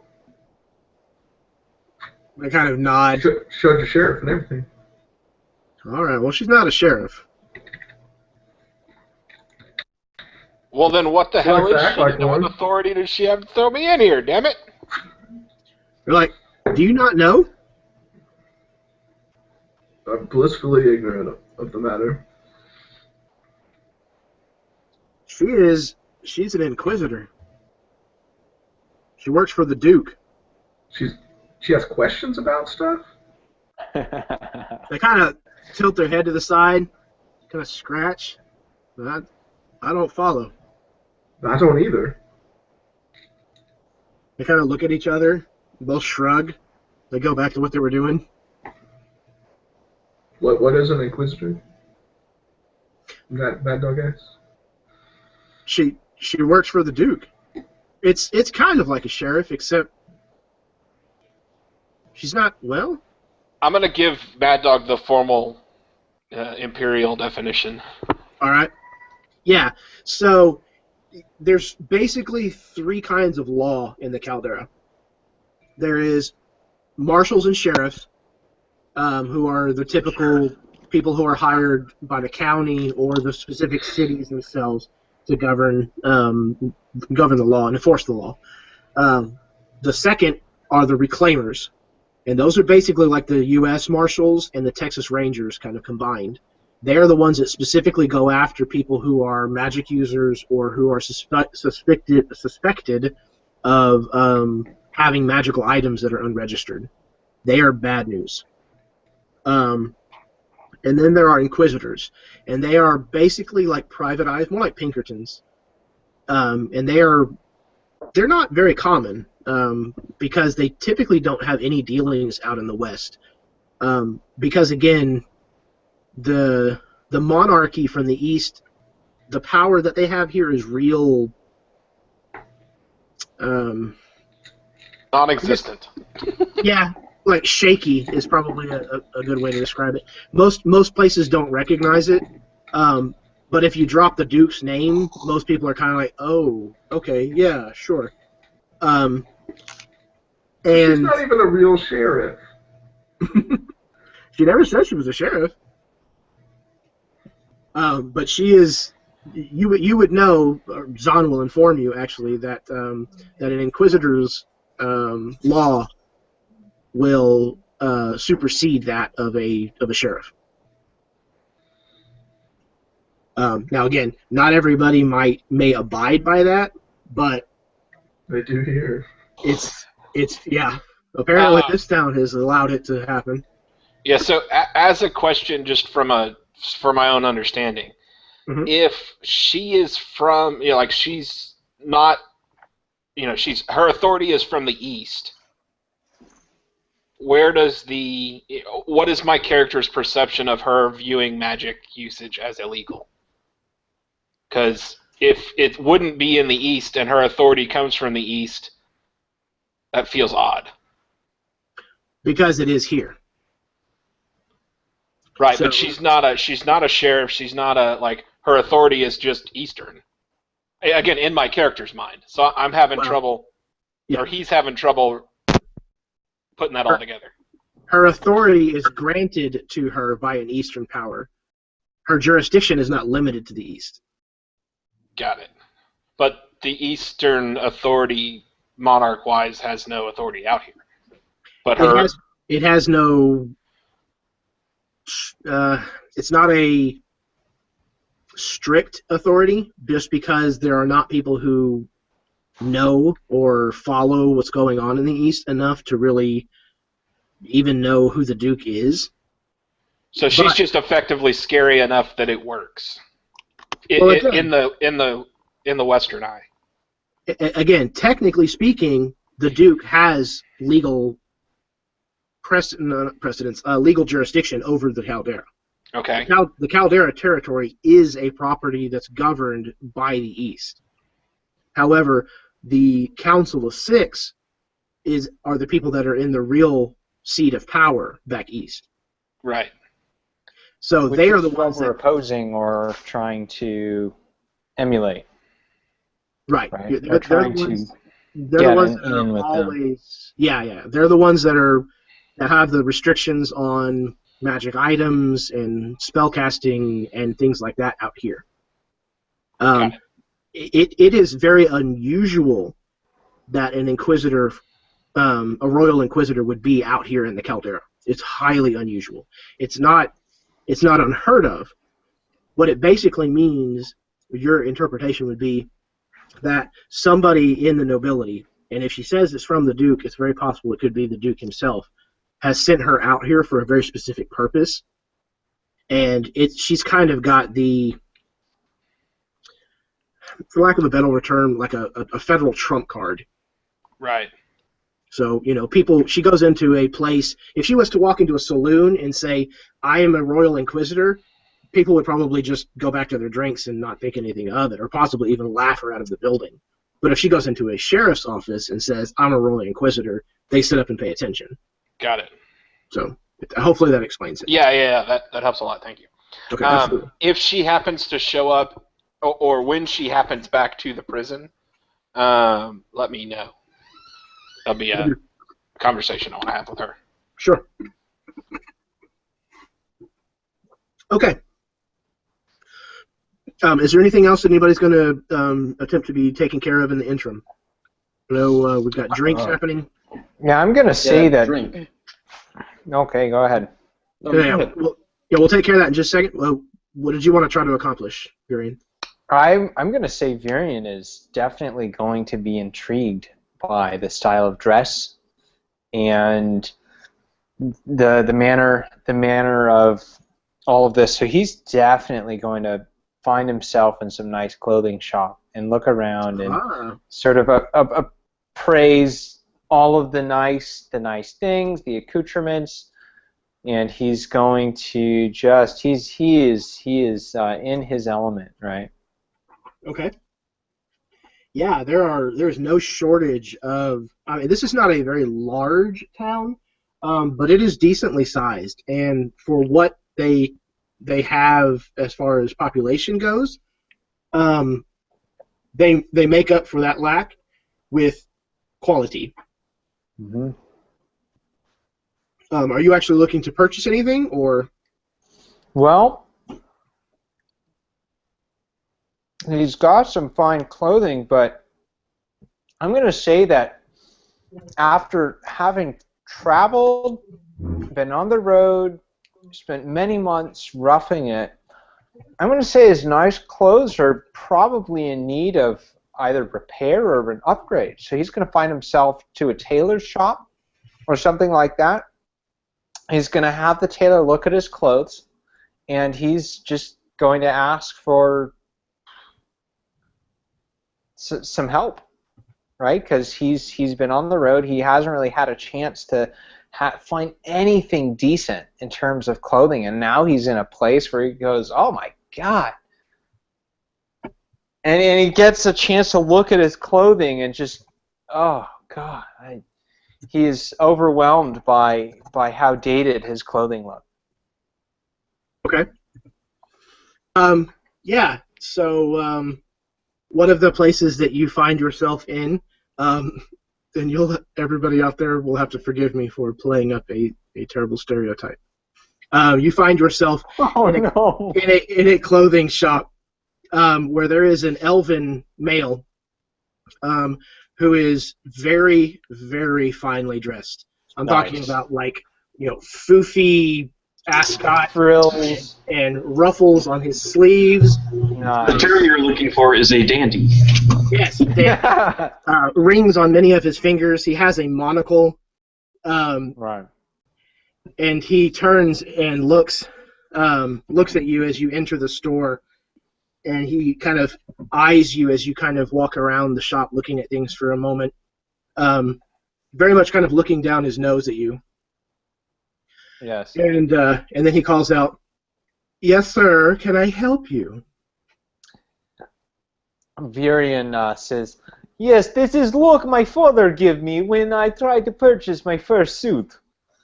Oh, my. Yes. Yeah, you look almost like my father, except my father had big, huge mane and frills. And I would like to have your help here. You have good fashion sense. Oh, well, thank you very much. There's a lot of people who don't quite understand, but I am glad to see a discerning eye for once out here. Now, why are you dressed like this? You look like a homeless person. Have you been rolling out here with in the dirt with the Durathians? I think he froze. Uh-oh. Yep, he's all robot. Well, he's roboting. I want to point out, technically, he is a homeless person. That's true. He's Oh also a no. refugee of war, so He's also what? And continues, a well, refugee of war. unfortunately, my style of dress has fallen out of fashion. I need upgrade. You can say that again. Well, you happen to come into the right place. You are, and he spits out a number, and the measurements are exact. Nice. And he says, and I'm thinking mauve. Maybe. More, see, I am an exotic animal trainer. And so he goes on to Oh. describe Minerva. He says, yes, you see, not only this, I was raised by best animal trainers in the world. He says, And he I says- know exactly. Zebra print. We have several zebra skins that we just got in from far away. I can make you a stunning suit out of zebra skin. And Varian says, I am not trying to make my enemies, what do you say, soil their pants when I appear, but this is not what I want to do. More like impress peoples with fashions. So Yes, this zebras would out. not. It would make me look worse than Beastman. To wear skin of animal, no, I cannot do that. That's true. Fur is last year. Well, how about crushed velvet? I have a set of curtains that came from a theater from Onglar. It's purple, and it has a paisley embroidered design stamped straight into the velvet. It's warm, but it breathes. And it's very form-fitting and flattering. Varian kind of nods his head and takes a look at the cloth and says, this is the one. This is exactly what I need. Okay. Yes. Describe it to me. It looks like velvet. It looks like the curtain of that with gold, with gold trim to it, and sort of embossed and maneuver around the cloth in various patterns. So the way Varian describes it, he's going to sort of look like he's going to have those nice courtly frill poofy arms and stuff, and at the same time he explains to this man that since he's also an adventurer and spending lots of time outside, purple is very easy to clean, so he hopes. Fair enough. Okay. So yeah, he takes a couple of cursory measurements and writes a few things down. And he tells you to come back in a few days, and that it will be 20 gold pieces. 20 gold pieces? Varian sort of says, no. And he says, I will not accept suit unless it is worth 100 gold pieces. 100 gold pieces? And Varian says, yes, this will not only be functional, it will be the best quality. This will be my opus.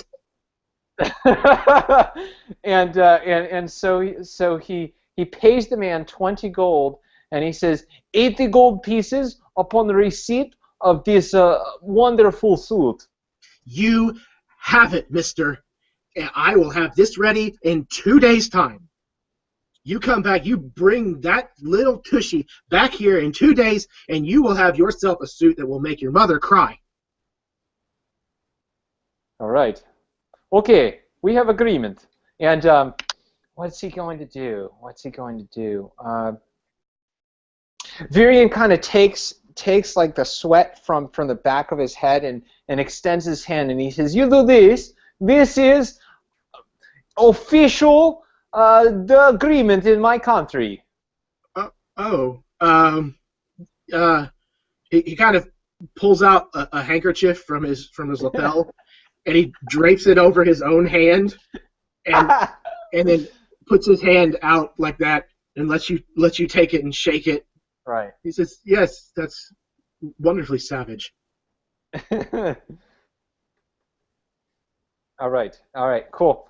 And with that, he says, "I expect you will do most amazing job around. Everyone will be jealous." And he sort of good. Absolutely. And he walks out. Ta-ta! So yes. Okay.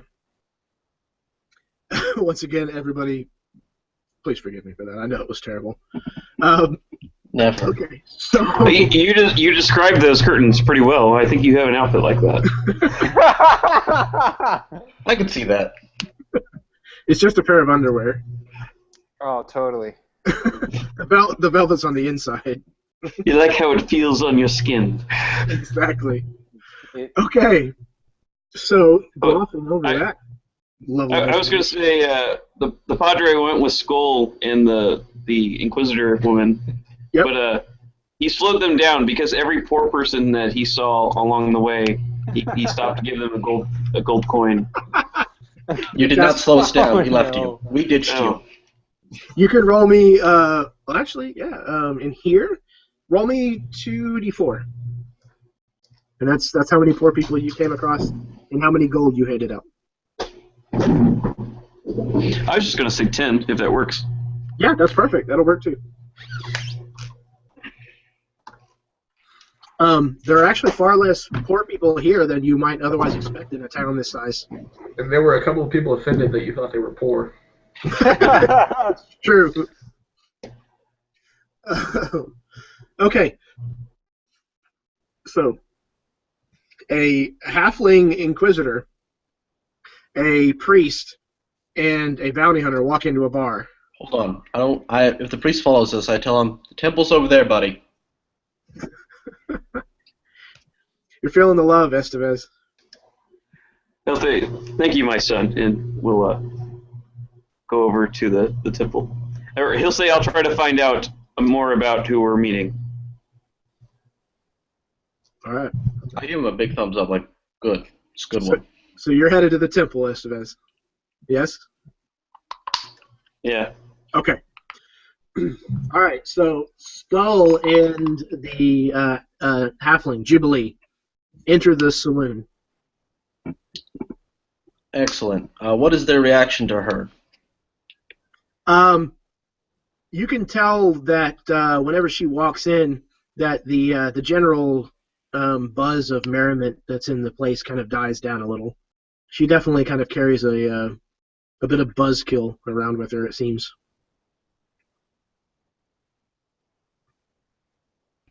That's to be expected. I lead her up to the bar anyways, and I take out a gold coin and I slap it on the table and say, "Whatever's your finest." And he says, "Well, finest." He says, "We've got a cask of caved in whiskey. We've got some elven fire wine. And if you're willing to cough up the coin, I've got a bottle of elven moon wine in addition." I give the Inquisitor a look and say, "Well, what do you want?" She says, "Well, I'm always been partial to the mead that my people make, but I could go for some fire wine." I said, "Great, 2 fire wines then." Just coming right up. He takes the gold piece and pushes it, sweeps it off into his apron, goes off and comes back with 2 glasses. He's, finishing polishing up the inside of them. Sets them down on the thing, pulls a bottle out from underneath of the counter, and it's a red bottle, and it's got a label on there that has Elven written on it. It's already been opened, but the cork is firmly in place. He works the cork loose, pops it open, and pours about half of a tumbler into each. Cool, great. I give her a nod and clink glasses with her, and then I say, "So, you're gonna have to tell me a bit more about what's going on around here, but I guess we can save that for another time." She says, well, if it's about what I think it might be about, that would probably be best. And she puts the drink back. I follow suit, and then, having bought her a drink, I pat her on the back and I leave. Fair enough. She seems a little underwhelmed whenever you're going to leave. She's kind of like, very well. I guess I'll see you around, she kind of says to the room as you left. Okay. Right, well, that's all I wanted to do. You're going to steal my thunder, because I was going to go clothes shopping. Oh. I'm not like, that's why I was asking you about my clothes in chat, because I was going to go get clothes that were nicer. If you want, we can retroactively say that you had done that and then caught up with Varian while he was getting measured. You That'd be great. Wandering by the window to the shop and see him standing there In fact, we could say that we had a bidding contest and we both decided gold on that or something like that. Or Varian tries to keep one-upping him or something like that. Oh, no, I'm too clever for that. I recognize how much you pay, and I wait for you to leave before I show any interest in getting clothes. Nice. Okay, fair enough. Oh, because he's kind of a dick. Iskander is. Okay. Cheap. So then Iskander is left alone Spending with his this time on good clothes. with this elf. I haven't heard him talk to him. I think that I can flatter him a bit. So I give him a wink and say, "Hey, sunshine." Oh, good lord. All right. Oh, no. Roll me Hey there, Cupcake. What's going on? Roll me a persuasion. Is someone else going to get arrested now?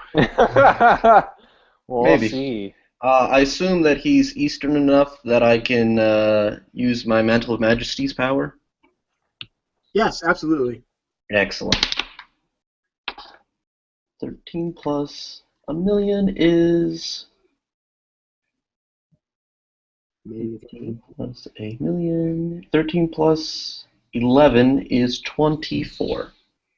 All right. Yeah, he his pale complexion, since he's elven, immediately starts to flush with color around his cheeks, and he says, "Hello. Is there something I can help you get into?" I give him Or out of. a sly grin and say, "Well, you can help me." God damn it! Stop! Everyone's stealing my thunder. That's exactly what I was gonna say. So it's definitely suggestive, but I'm not like actually. I'm like you're playing kind with of him. flirting. I'm fucking with him, and I'm like, you can help me get me out of something, and then I like pull up my clothes and I'm like, these old rags can't be in a town this nice wearing this. That's the truth. This jacket. Where in the world did you get this jacket? I say, honey, vintage is in. If you don't know it, you haven't been back east lately. He says, I haven't. It's been at least 4 years, I think, since I've been home. Nostalgia. Anyways, well, if you say that this is all the rage, then I guess I'll just have to let you keep it, unless you're willing to sell it. I say, no, sir, but I gotta keep in with the fashion of the area. So I'm gonna need you to whip me up something real pretty. Well then, I just sold that gentleman a wonderful suit of purple velvet. It's made from a curtain from a theater back east in Ongar. Mm-hmm. That sounds very lovely. I can't be the second most fashionable man in town, though. This is true. How about, I think lace when I see you. How do you feel about lace? Say, well, a good white lace on a black field, you could do that. Yes. Okay, so let's say, oh, corduroy, that won't work. Linen. I think a black linen with lace on the top of it. Stripes Say, would be too much. say linen. That doesn't sound nearly expensive enough. You're right. I know just the thing. Silk. It's made from worms. Now, I know what you're thinking. Ew, gross, yucky. But it's not made from worms like that. They produce... not worms. No. I have my hands, my little hands, on some goblin spider silk. It's all free trade, so nobody was slaughtered. There were no ears that were snipped off in the trading of this spider silk. It's all free range. It's all organic. And it's... I'm going to say it. It's phenomenal. I say, well, what does it feel like? She says, good Lord. He says, it feels like a lover's caress on a winter's night. I nod and I say, well, I definitely know what that feels like. And I could go for wearing that all the time. You and me both. I give him another wink and I say, so how much will this run me? Well, spider silk is very expensive, but it's worth it. I'll tell you that much. Oh, let's see. I would think 60 gold pieces would probably cover it. I say, do you mean to insult me? Insult? No. No, not at all. And I sir. completely changed my demeanor from this friendly, playful to just angry. I said, I cannot be the second best dressed man in town, and I know for a fact in 2 days' time a man will be wearing 100 gold suit. Do you mean to insult me, sir? No, I promised him an opus. And I don't know if I have 2 opuses in me. Opie? Opie? I don't even know how to pluralize that word. Well, you better figure it out, son. Oh, yes. Okay, I will. Yes, I'll do everything in my power. I will need some help. Get it together. Get it together, girl. Okay, so let's call it 150 gold pieces. Does that sound fair? I say, you make it worth 150 gold pieces, I'll give you 200. 200? Oh, he actually sits down and acts like he's going to faint and touches his hand to his forehead. You said 200 gold pieces? I moved, he's fainting, so I'm, giving him assistance, and I say, I have taken a look around here, and I think you can make something worth that much. As in 2 and 2 zeros. I say, you look around this room, you tell me you can't make something worth that much. Look at these beautiful garments, and I point out and describe a few of them. He leans back and he kind of looks around. And it takes way longer than he probably should, being that it's his own shop. And says, you're right. You are right. My talents in this town have been underappreciated for so long that I have come to question my own self-worth. Thank you, sir. Thank you. You are an angel here. You said you haven't been home for 4 years? 4 years. I don't know how you get to heaven. Have you ever been home? 4 years. 4 years. I'm going to do this. I'm going to do this for you, and I'm going to do 2 however you say that word. I'm going to make 2 of them. One of them will be better than the other. We won't say who's. I'll leave that up to you. I give him like a slight bump, just like a little tap, like a joking, like I know. Mm-hmm. And he says, but once that's done, this place is going to see my dust because I'm going home. I'm done with this place, this dirty, sandy, hot place. It smells like dog here. Have you noticed that? It smells like dog here. All the time. All the time. Like, everywhere you go. You've noticed it too. I've noticed that. I wasn't sure if it was a dog, but it's definitely something mangy. For certain. For certain. Okay, well, this is going to take a couple of days. I do have my work cut out for me, but as you said, I can get it done. That's my new mantra. I will prevail. I say, if you take any shorter time than 3 days on my suit, I'm going to have to question your dedication. 3 days. 3 days. At the least. But it will be absolutely worth it. Okay. I do the little dainty little handshake with him. The little, we're Eastern and we're... Right. And then I say, of course, payment upon completion. Of course, sir.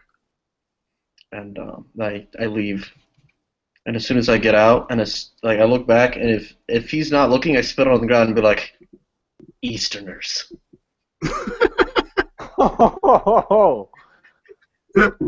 Fair enough. Okay, so now that is behind us,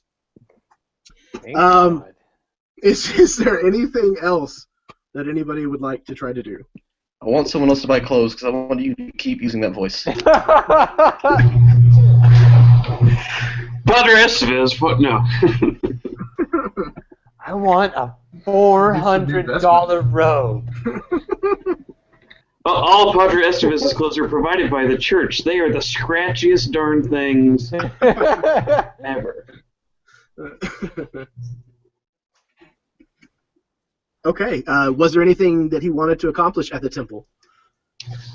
He's trying to find out information about who we're meeting, which I don't remember who that is, but Padre Estevez does. Okay. Caldwell. Curtis Caldwell is his name. Okay, so I'll come up. I'll introduce myself as a Padre Estevez, traveling missionary. Yeah. So ask them if they've heard of me. Okay. So you walk into the church, and at first it's a small church. There's maybe a dozen pews. The whole building is maybe 40 feet long or so. And at first there's nobody in there. It's just kind of that filtered rays of sunlight coming in. It's kind of quiet and serene. Then I'll walk up to the altar then and kneel to pray. Okay. You get about halfway through your silent prayer, or if you pray aloud, whichever, and you feel somebody in the room with you, kind of politely waiting for you to finish. If I notice them before I finish, I'll turn them and say, "Please join." And they do, and it's a male. It looks like he might actually possibly have some orc blood in him. He kneels down beside you and follows along and prays with you. And then whenever you are finished, he stands up and greets you properly. And whenever you introduce yourself, he says, your name does sound somewhat familiar. I have been traveling with the angels of the gallows, and we are doing God's work. Angels of... Oh, yes. I have heard about your exploits. It sounds like you have been faced with danger many times. There is nothing the Lord will not protect me from. Indeed. So he'll say that we're after this Curtis Caldwell, or we're just meeting him. Yes. Mm-hmm. Okay, so I'll tell him that we got a letter to meet with a Curtis Caldwell, and I was looking for information from a godly man. Curtis Caldwell. Yes, I know the man very well. He is, I guess you would call him our unofficial leader. He certainly is the man that that owns the most property and money in this place. He certainly seems to call a lot of the shots. Thank you. Is this guy, is he a priest or is he just a Yes. parishioner? Yeah, he is dressed very similarly to you, but a lot less road worn. Okay. I'll say thank you, Father, for the information. I would like to make a donation to your parish. That would be wonderful. Would 50 gold pieces help you bring more to the flock? It certainly would. That would be most fantastic. I would be elated. There's no silver amongst that, is there? No, I had only 5 silver, and it was taken from me upon my entrance to this town. Good. Why? Can you explain to me why this rule is in effect? To tell the truth, I'm not entirely sure myself. You can roll an insight if you would like. Werewolves.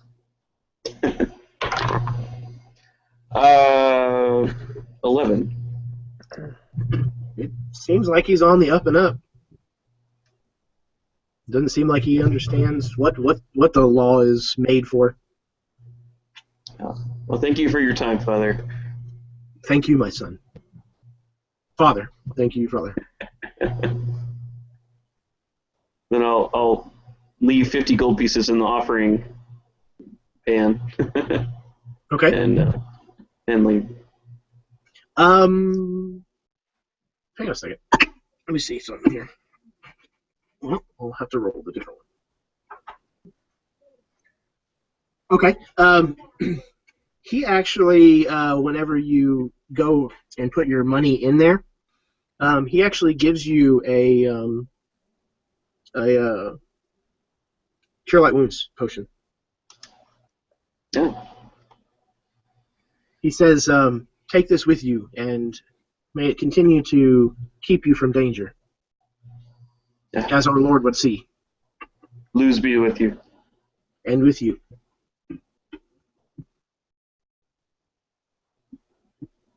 Okay.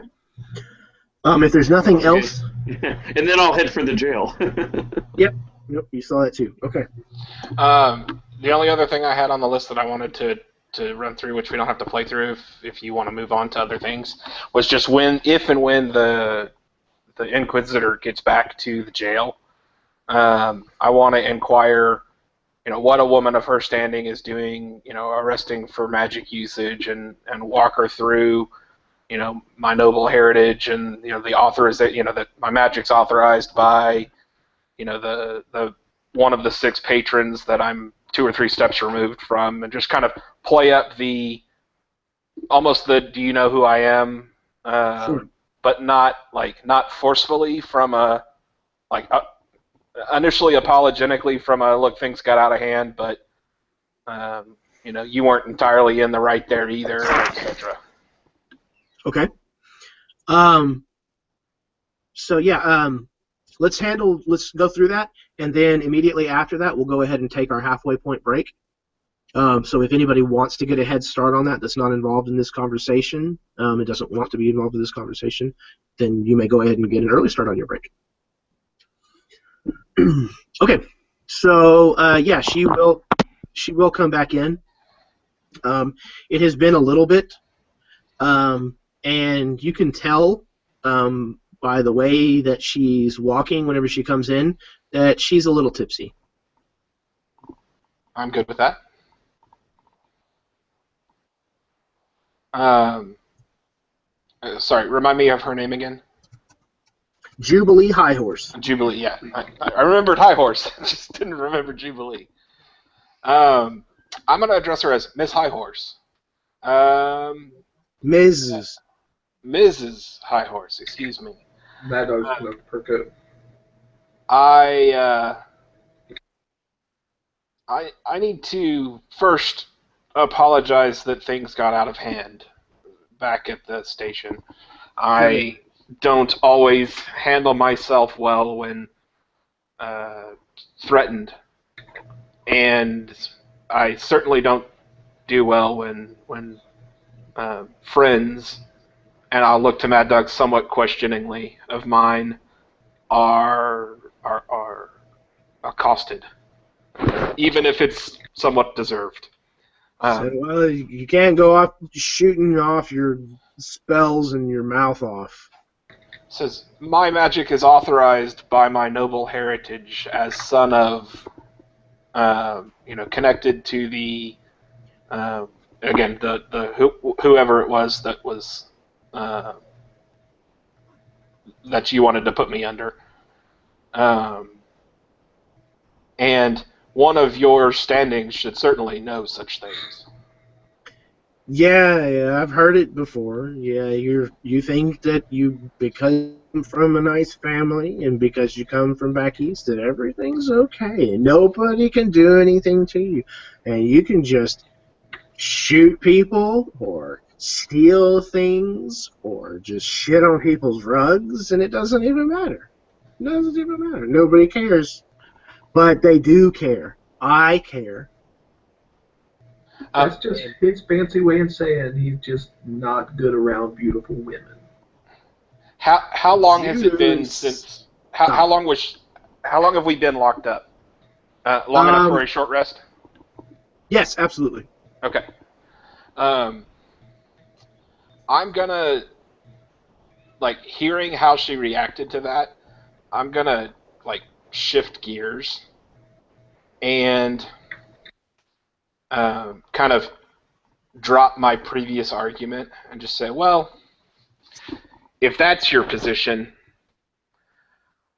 I really suggest that you let me out of here so that you can spend some real nice quality time with Mad Dog here. You certainly won't regret it, and I'll use Fey Presence to charm. Okay.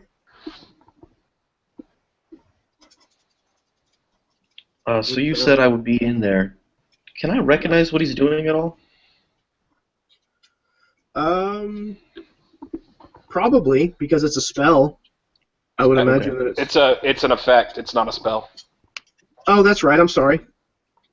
I don't know why. I thought you said prestidigitation, but no, yeah. No. Yeah, Fey sorry. Presence? Fey Presence to charm. Okay. It's one of my patron abilities. Right.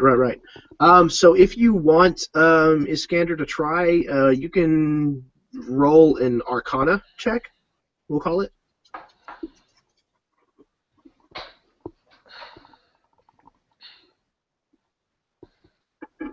I only got 18.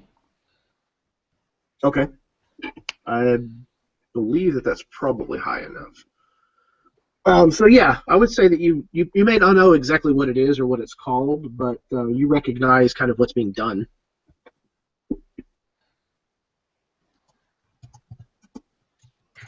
By the way, point of inspiration to Virion, Iskander, and Padre Estevez for all that roleplay and Padre trying to convert the deputies. Okay. Okay, so yeah, she kind of looks like she's gonna refute what you said, and you can see your magic take hold of her. And she looks instantly at conflict with herself. She's shaking her head, and she says, "No, I'm a married woman. I can't." She said, "But it has been a long time. It has been a long time." The deputies are very.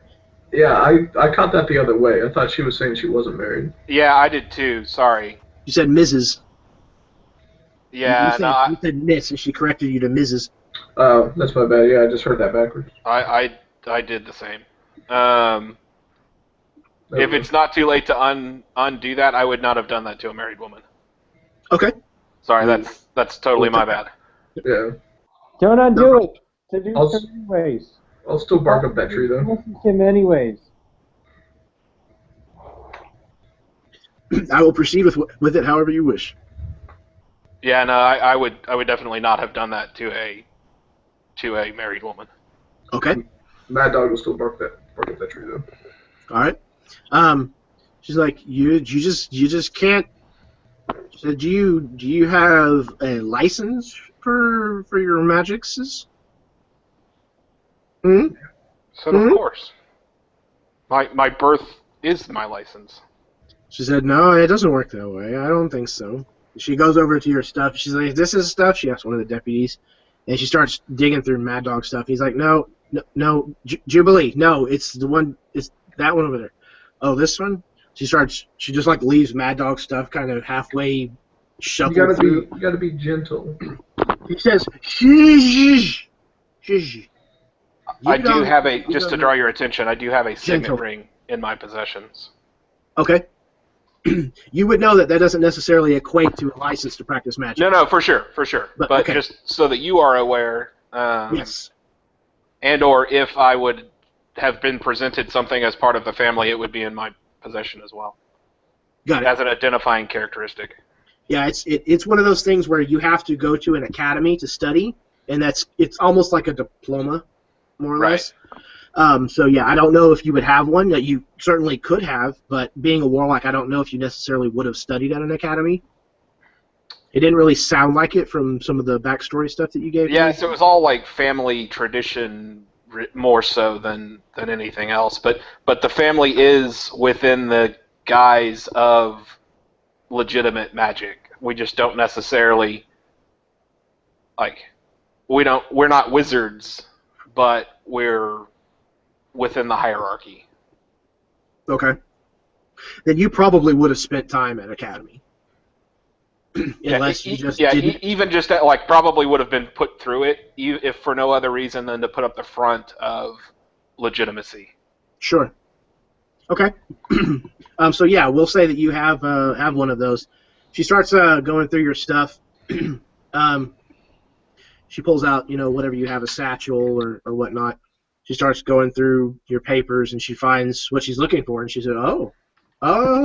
She unfolds it. She holds it up to, the lantern. She's like, well, look at here. Mr. Fancy Pants. Looks like you did have a registration. I am deeply sorry. Now I'm embarrassed, but you did try to run away whenever you were from placed lawful under arrest. imprisonment. I put my hand on the halfling's shoulder and saying, "Don't forget." She jumps. He directly interfered with an arrest. And he just assaulted you. He didn't assault me. He scared the shit out of me, but he didn't assault me. I saw the terror in your eyes, ma'am. That was as much assault as Mad Dog's or more. She said, no, he didn't put his lips on me at all. Not at all. No lips touched me. Not a long time, except for him. And she points to Mad Dog. She says, shush. You've done too much talking. You should not talk anymore. I understand. You're a woman of action. You should. That's right. She said, I've shot no fewer than 3 people. Three evil people that needed to be shot and killed. I did it. Nobody else did it. I'm not evil. Oh, you were a wolf. I didn't count you. 4! That's 4 people I shot. I did it. You shot me twice. Yeah, but I can't count Unlawfully. you once. That's not. No, I Let have. me out of here. You have my license. I have the law. Pain and suffering. Pain and suffering. My father will hear of this. The Duke will hear of this. The Duke, I work for the Duke. Yes, and he's going to hear of this. That's fine. No, I'm going to tell him first. I'm going to tell him first, and he's going to tell your daddy, and your daddy's going to whoop your butt. No, if you let him out of here, there would be plenty of room in here for you and me. What? No, you know what I mean. I am a married woman, and you are just... You're bad. It's been a long time. Your name should be Bad Dog, not Mad Dog. I'll be your bad dog. You're disgusting. What? You other... Yes. Yes. What? So now we are at least both in agreement that I am legally allowed to practice magic. Yes. Yes. You can. Fine. Yes. I'll move to the corner, turn into a bear, and snuggle up for the night. That's your. Oh. Okay. Fine. You're just rubbing your nose in it now. I'm gonna snort. I'll rub my nose in it if you want me to. Are you insinuating you are just disgusting. You're both animals, both of you, animals. You're gonna be in there for a long time. And she turns to the deputies and she says, "Don't let them out.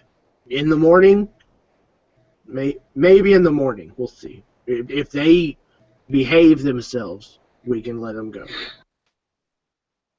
Okay, at that time, the front door flings open after the sound of pounding hooves rides up and comes to a skittering halt outside of the jail.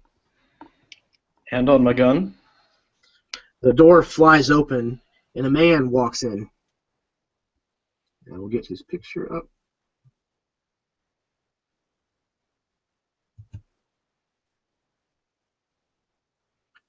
Sometime today.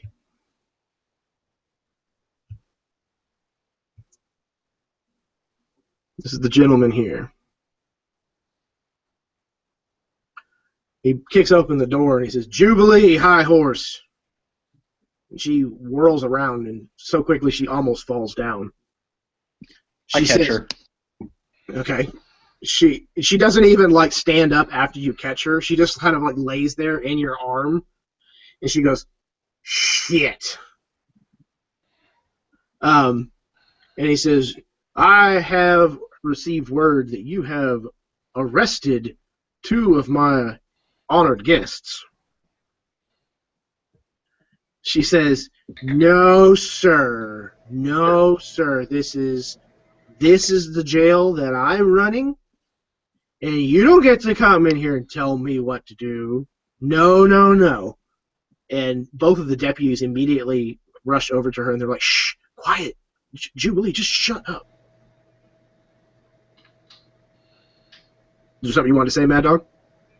I got arrested for kissing. For kissing? Kissing who? Her. You kissed Jubilee High Horse. He takes the cigar out of his mouth Twice. and ashes directly on her desk. And he says, I'm going to lose my bear form and, "Hey, watch the coat." and he turns and looks at you and raises an eyebrow. And he says, "Well, I'll be." So I hadn't heard about you. So let me get this straight. You planted 2 of them on Mrs. Jubilee High Horse. Sure did. How do you walk with balls that big? Carefully. I damn real guarantee it. Well, I'll be. Jubilee, you gonna let them go, or am I gonna have to make you? She says, "No, no, Caldwell, you snake in the grass. You're not going to come in here and do this to me. No, you're not. It's not going to work this time. And the two deputies, one of them stays with her and tries to get her to shut up. And the other one immediately heads over to the jail cells and starts unlocking them. He's very, very apologetically, I'm sorry, Mr. Caldwell. I was just doing my job, you know. As she told me, I work for her. He said, it's all right, son. I don't blame you for what you done. You were just doing your job, as you said. She's just outreaching herself, as usual. And you both are out of your cell, or the doors are open. Yeah, as soon as the door is open, I'm gonna head to gather my equipment. Okay. Yeah, nobody impedes you. Yeah. She looks like she wants to real bad. But it looks like she's starting to realize that she's outmatched here. I'm gonna start stowing away all my weapons again. The Padre, sensing the tension, steps forward and says, "Shall we pray?" Not now, Padre. Yeah. Caldwell had started to remove his hat, and he says, yeah, I do think that perhaps a different juncture would be best. The Padre says a prayer aloud anyway. It's always time to pray. Suit yourself. You want a cigar? No, thank you, my son. I'll take one. I will also stick my hand out. He says, of course you will. And he pulls one out and hands it to Mad Dog first. And then, yeah, he pulls another one from his breast pocket and extends it towards Iskander. Great, excellent. I snap my fingers to use prestidigitation and light the cigar. Okay. Jubilee pipes up again. She's like, there's another one!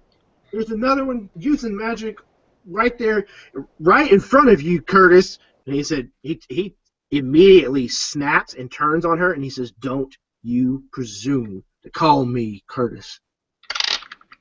You can call me Mr. Caldwell, or I will see you buried out past my ranch. He says, are we done here? She just shakes her head and remains silent. He says, boys, why don't you get outside? I'm gonna blow her a kiss as I'm walking out the door. I'm going to pour her into a chair and then go outside. Huh.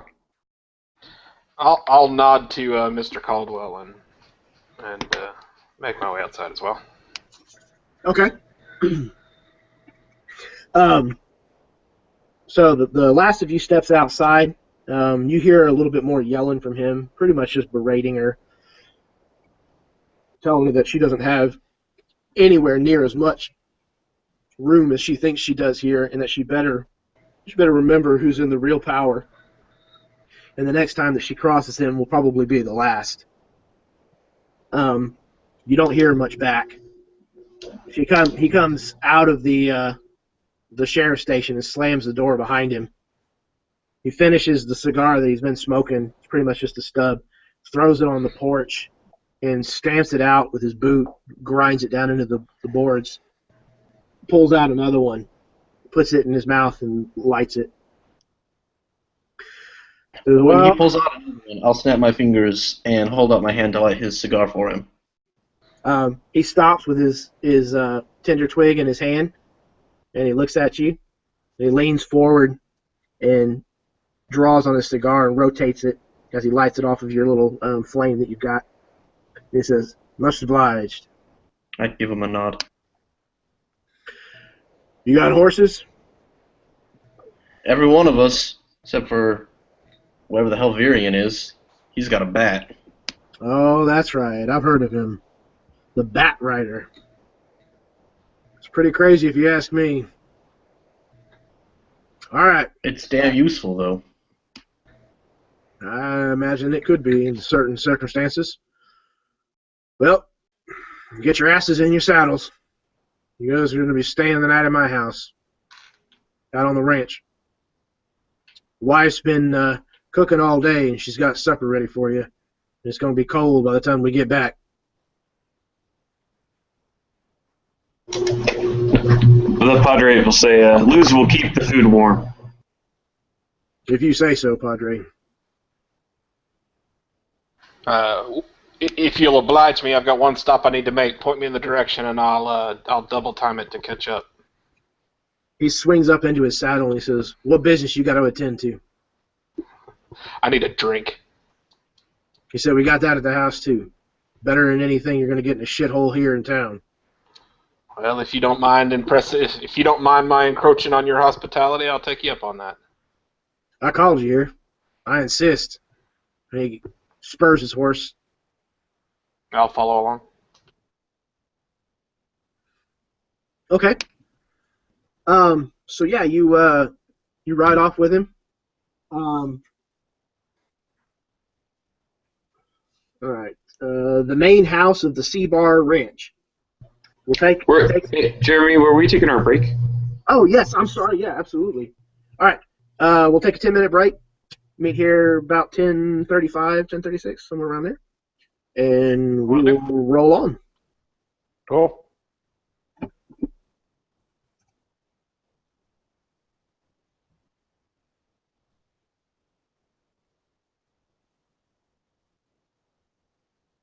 Are we still live?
Hey, Jeremy. Yes, sir. Just saying, hey, brother.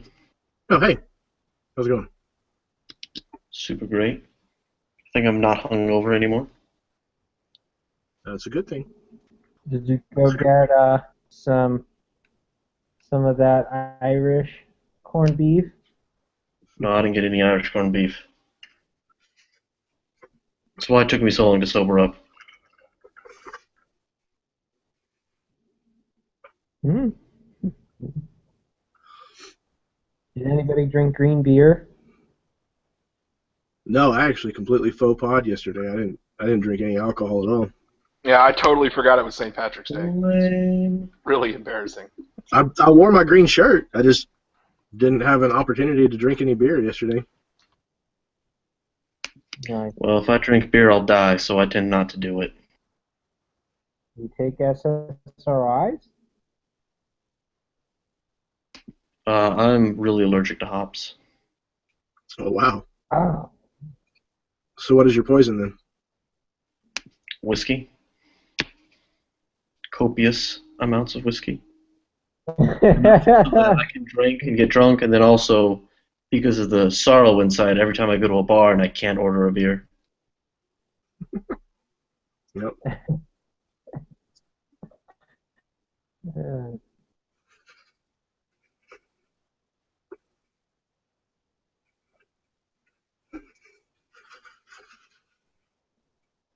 Okay. Looks like Derek hasn't quite made it back yet, but we'll go ahead. Oh no, he got by a bear. I hope not. Oh, right. Cool, I'm in human form right now. Oh, never mind. Okay. So, yeah, we'll get started right back into this. Hopefully everybody out there who might be watching this in the future is enjoying themselves as much as we are, if not more. And hopefully all of you guys that are playing are enjoying yourself to some extent or another. No, not at all. Yeah, it happens.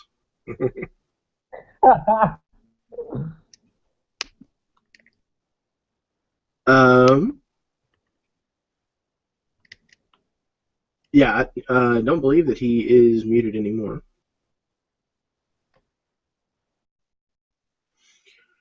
Okay, righty. So the main house of the Seabar Ranch takes another 2 hours on horseback to reach.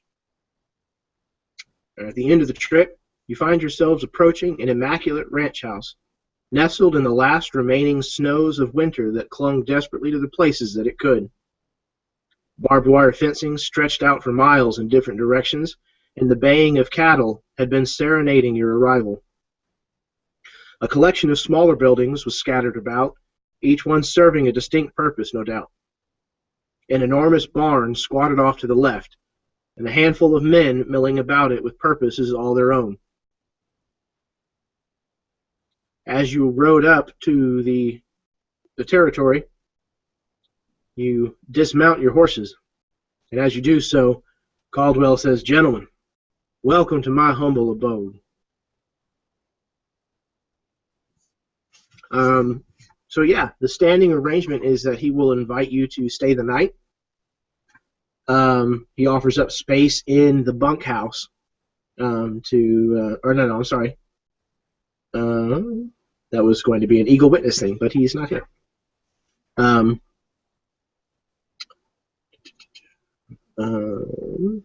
You all smell a fantastic smell coming out of this house. It definitely smells like, even though he was worried that it might be, it definitely does not smell like dinner is cold.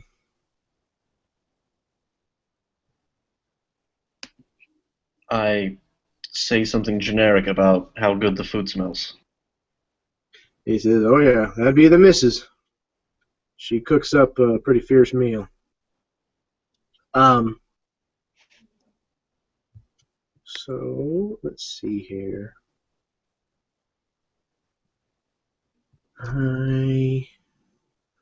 There are two people that you meet pretty straight away. One of them I certainly have a picture of. The other one I'm not certain I do, but I'll check.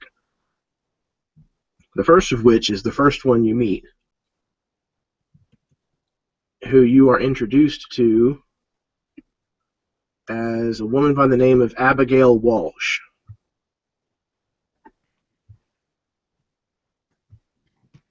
She seems rather upset as you arrive, and she approaches Curtis without paying any of the rest of you much attention at all. She says, "Damn it, Curtis," she said, "how am I supposed to keep you alive if you ride off without telling me where you're going first?" He kind of puts his hand out and kind of tries to placate her. He said, "No, look, Abigail," he said, "it wasn't a big deal. I just had to go and get these gentlemen out of a little bit of a scrape." She says, "Well, I would appreciate it if you would tell me when and where you are headed off in such a rush, so that way that I can do my damn job." And then she turns and walks away. He says, "You'll have to forgive Miss Walsh, and she's a little bit of a pistol." I see I finally made one. He says, "Careful now." Yeah, people get locked up for kissing in this town. He laughs again. I said I think only the ugly people get locked up for it.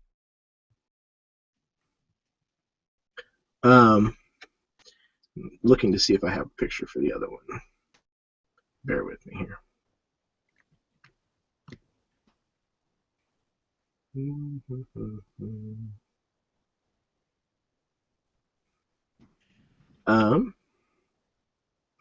You are escorted inside, and there is a decently sized table that has been set up. There we go.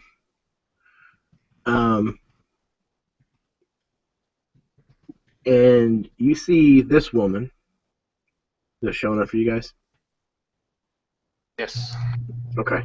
You see that woman busying herself putting what looked like reheated food onto plates, kind of somewhat in a hurry.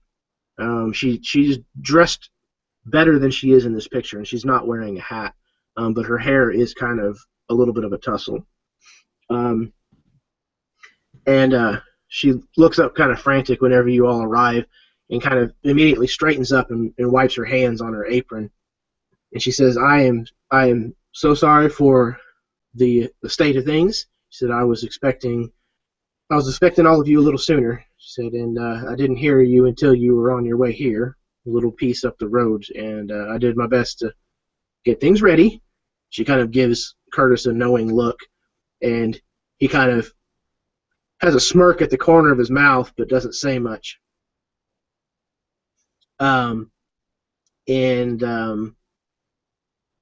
He says, "Gentlemen, this is my wife.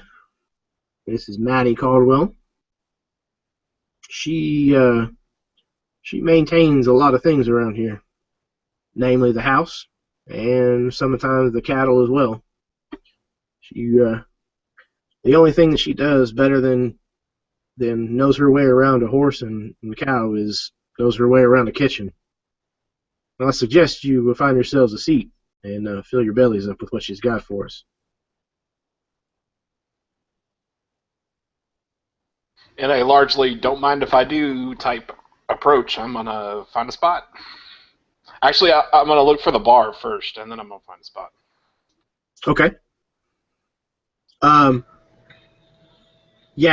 Whenever you go looking for liquor, he actually will lead you over to another set of double doors that he informs you is the library.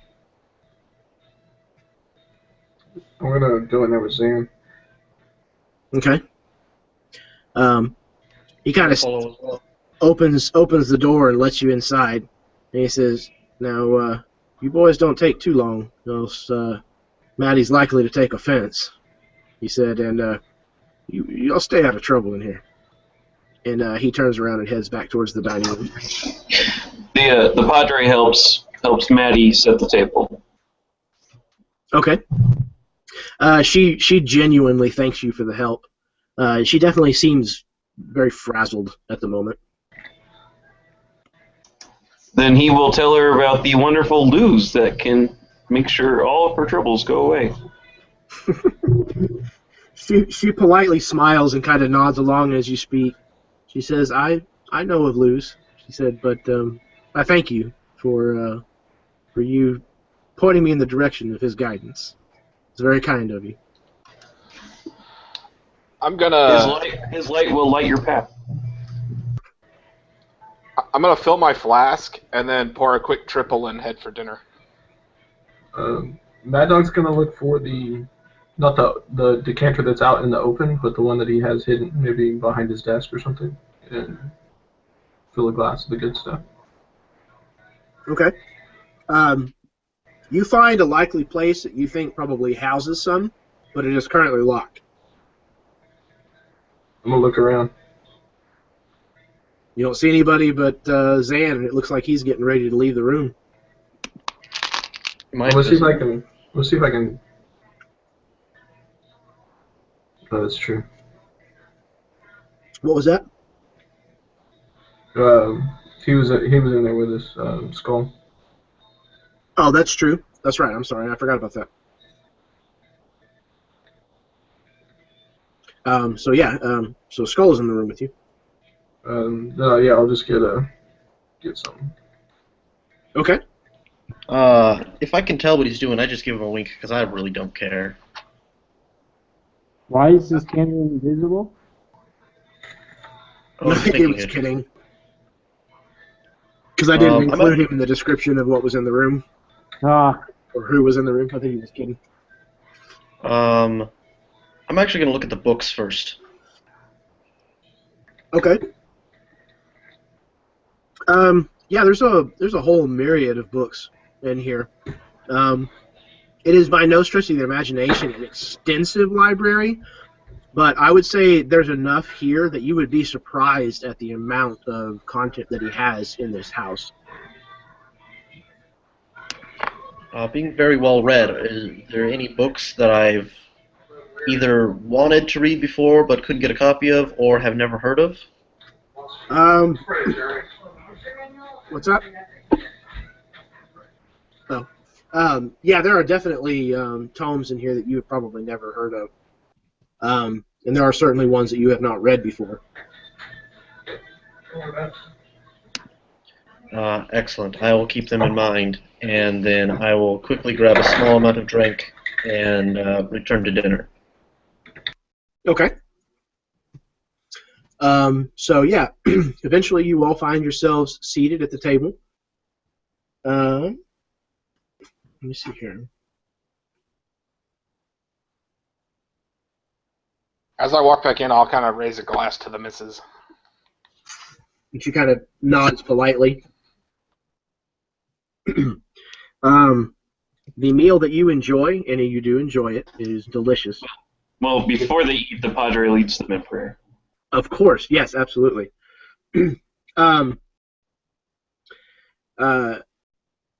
Maddie seems pleased by this. Curtis seems like he's willing to play along. And whenever you finish, he says, "Well, that's just fantastic." That dog's just gonna start eating. He kind of chuckles to himself whenever he sees that, and then once the prayer's done, he takes a napkin, tucks it into the top part of his shirt collar, and picks up his knife and fork and starts working on his meal. You all enjoy a dinner of roasted duck, collard greens, stewed carrots, and a parsnip salad. And during the meal, Maddie informs you that she's made a lemon custard pie for dessert. I'm going to be shocked, but not comment on the lack of beef. Okay. The Padre will help her prepare dessert for everyone, like bring it in. Okay, absolutely. Is there anything that you guys want to bring up over the course of dinner? I'll just mention some of the books that I saw and make it apparent that I'm interested in reading them. I just want to know the general, like, why are we here? Okay. Like, what's the job? Yeah. In response to the books, he nods and he says, "Yeah, we may have to look into that and see if we can't get you a little bit of culture, if you'd like." Whenever Mad Dog brings up business, he actually stops mid-chew and looks at Maddie, and then looks at you, and then kind of sits back in his chair and starts to chew slowly. And he says, we weren't going to discuss that over dinner. Said it's not really polite in the company of womenfolk.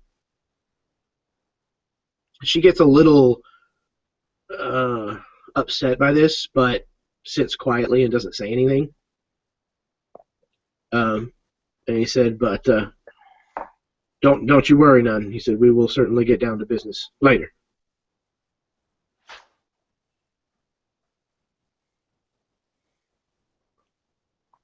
Virion looks a little nonplussed by this, and he sort of frowns and says, "Surely your wife, most capable person in house, is capable enough to help you with job." And he kind of raises an eyebrow and looks at him. I'm actually going to cut him off and be like, he said we ain't talking about it over dinner. Respect your host. Yeah, Curtis's jaw visibly tensed at the questioning of his call, and he looked straight at Maddie during that instead of actually turning back towards Virion, and she very quickly makes apologies for him. And says, no, it's all right. She said, don't you trouble yourself over it. She said, as a matter of fact, I think I'm kind of full. And she kind of pushes herself back away from the table. And as she stands, the Padre stands up. Okay.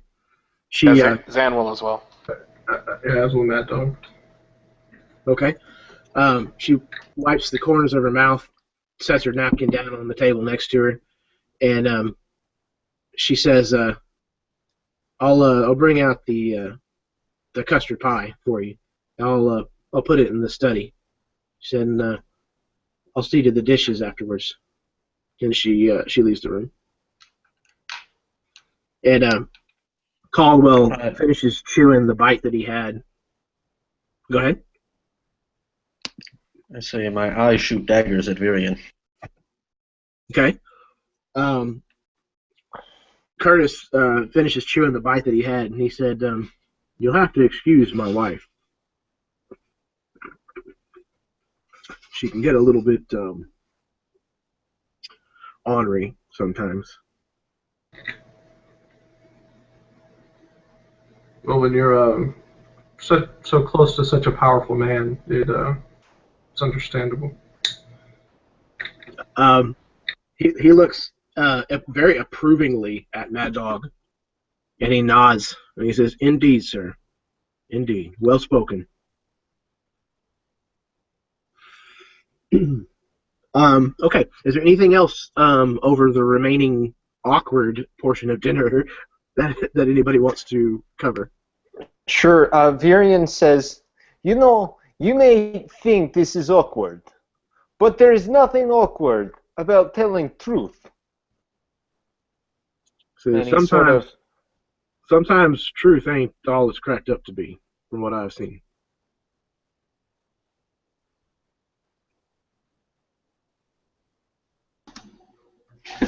Padre says, "Truth is the word to lose, and it is no cracked." Says, "I stand by my saying."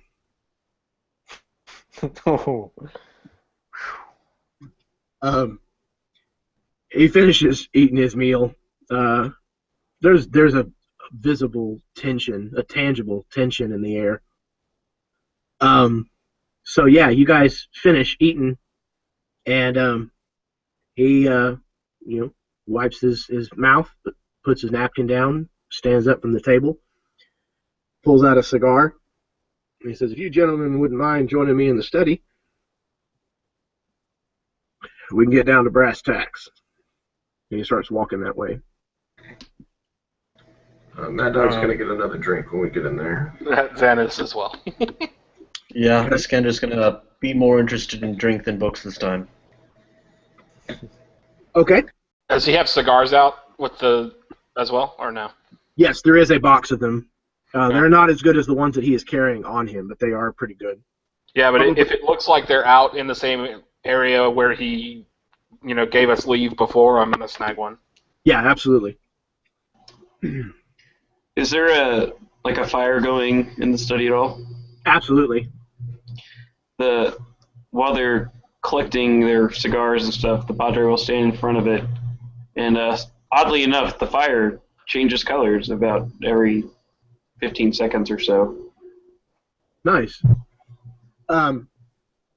Caldwell has already lit his cigar while everybody else is kind of gathering theirs and pouring their drinks, and he's actually he's come over to stand next to the Padre, and is kind of smoking his cigar and just watching you doing that. And all he says is, "Huh," as he's just kind of watching it silently. After a couple of puffs on my cigar, I'm gonna press digitation to make it a little better than it was. Okay. No, and by no means do I mean that this was not a good cigar. It's probably, aside from the one that he gave you, it's probably the best one that you've had, at least in a long while. I didn't take one earlier. Oh, okay. So this is probably the best cigar that you've had in a long time. Got it. If not ever. This is definitely a very fine cigar. You just get the impression that the ones that he keeps on his personal stuff are probably even better. Okay. So everybody that wants a cigar has a cigar. Everybody that wants a drink has a drink. What he's got in the decanter is bourbon. Also of a very nice variety.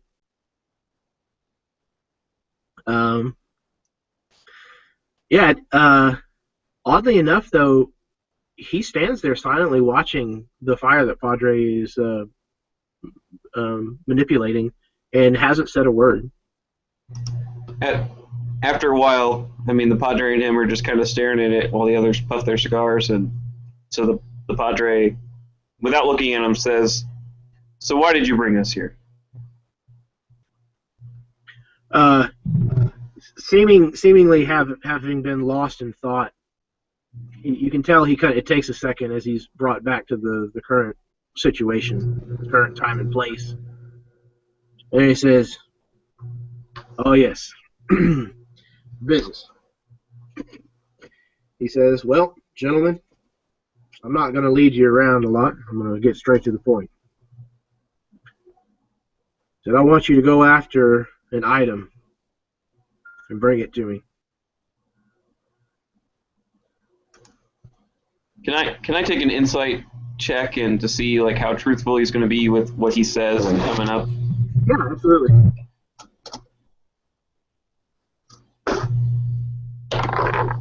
Well, never mind. I rolled a 1, so I'm going to be completely naive.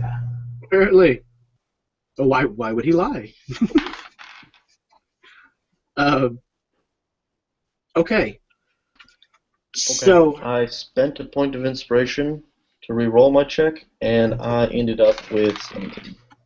Yeah, I'm going to do that too.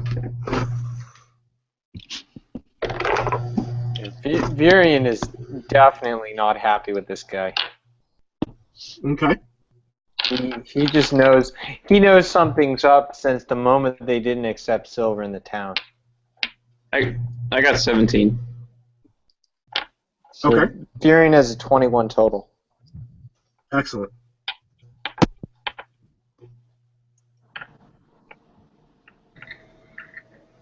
Okay. So,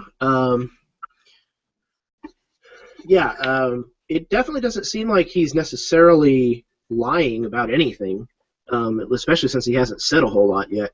But you do get the distinct impression, those of you that rolled decently well, which I think all of you that rolled actually ended up doing fine, that he's definitely not laying out all of his cards for you. Okay, so Mad Dog, maybe not so much. Yeah, low enough I didn't bother. So yeah, he tells you, he asks if any of you have ever heard of Saint Bernard. So anybody who has, or anybody who would like to, may roll a history check. He said it's a saint, He did. so it's not a religion check, though. If you would rather use religion, you can. Can I roll both and take the better one? No. Oh, well, okay, 16. I got a 9. Okay. Mad Dog rolled a natural 20, but with a minus went down to 19. Still a natural 20. Okay, so everybody except for Padre Estevez, apparently, has definitely heard of Saint Bernard. It's not a real saint. It's a saint of another god. It's fine. Well, as case may have it, it is actually not a Luzite saint. This extends way back before the Luzite faith. It's arguably, possibly even a precursor to Luzite. Saint Bernard is known as, he's a man that was called the Lion-Hearted. The Durathians actually know him as Winwetehe, and it's ancient Durath. So back whenever Durath was still a magical kingdom. So over 200 years ago. He was very much kind of a classic paladin hero of yore. Think almost King Arthur level of notoriety. Caldwell informs you that he wants you to go and find the shield of Saint Bernard and bring it back to him.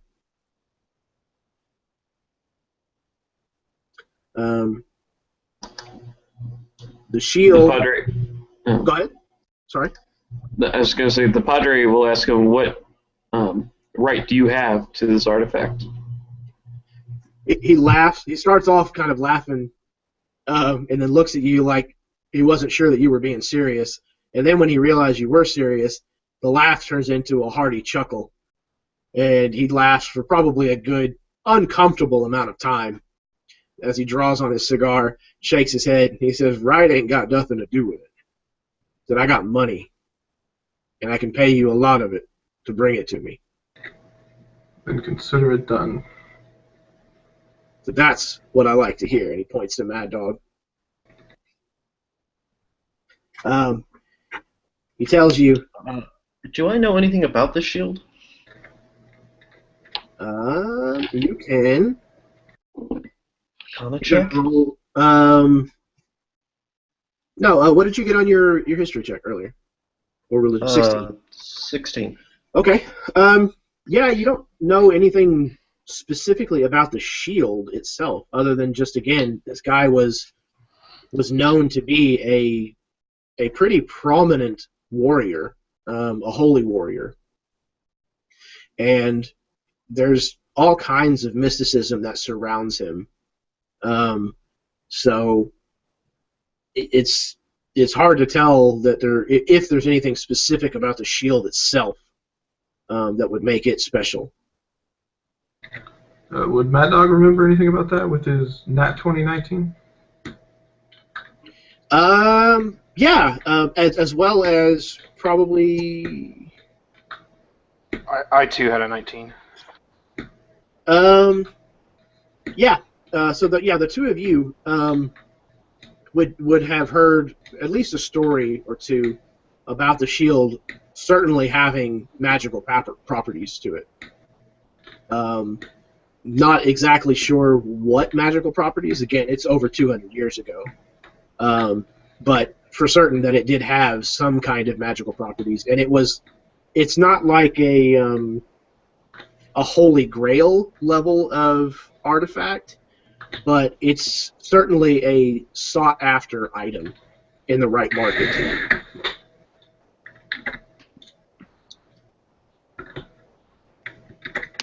Okay. I'm going to say you wouldn't have called us over here if you didn't have an idea about where it was. But if you had an idea about where it was, why do you need us? He smiles and takes a real long draw off of his cigar before he pulls it from his lips and exhales slowly. And he said, the shield's reported to be located in a place called the Cathedral of the Bridled Sun. It's just outside of an abandoned mining town called Salvation. It's about 8 days away from here, one way. Said, so there's your reason as to why I don't go after it myself. Said, but don't be mistaken in thinking that you're the first ones I've sent after it. I reply, we will be the last, however. In an arrogant way. So how much were you willing to pay people that weren't actually able to get it? He said, well, the agreement was $250 gold apiece. And what are you offering those that can? Until you prove that you can, $250 gold apiece. Said, you may think you've got big balls, son, but I promise you, they don't compare. Actually, you thought he had big balls. Yep, we'll see.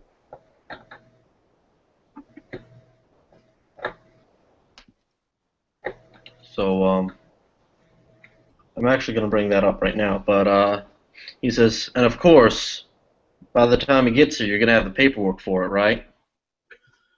He kind of, again, smokes a cigar for almost an uncomfortable amount of time as he just kind of looks at you, eyes you up and down. I wink at him when he eyes me up and down.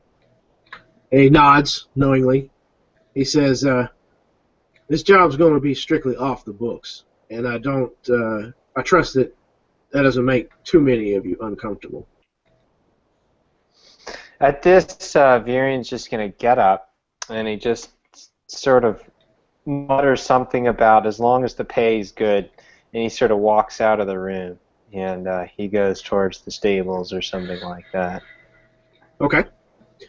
Yeah, once Virian has made his exit, he kind of follows him out of the room with his eyes and walks over to a comfortable-looking, overstuffed leather chair and lowers himself into it. And he says, my dear, seems I've upset your friend's delicate sensibilities.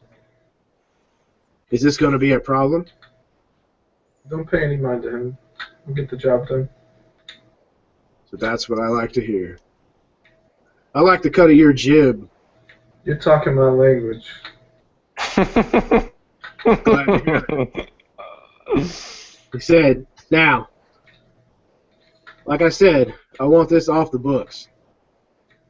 This is one of the kinds of situations where, should you be caught, you don't know me, and I don't know you. I say that Inquisitor sniffing around knows that we know you. Is that going to be a problem? He said, I'll put her in her place if I have to. He said, if she becomes too much of a problem, I'll put her in her place permanently. And he kind of lets that hang on the air for a minute. Padre Estevez bristles at that. I don't know if he notices or not. Let's see. Nope, apparently not. You might notice this. I say, now we don't want that. Nobody needs to die over it. He says, I think you underestimate how much I want that. And he stops himself and he says, how much I need that shield. He takes another long drag off of his cigar. I give him a look and say, so how much was the pay again? 250 gold dollars per man. Thought you said you really needed it. You got a different number in mind? I think once we I give have Mad it, Dog a we look. can, yeah, I think once we've got it, negotiations will be in.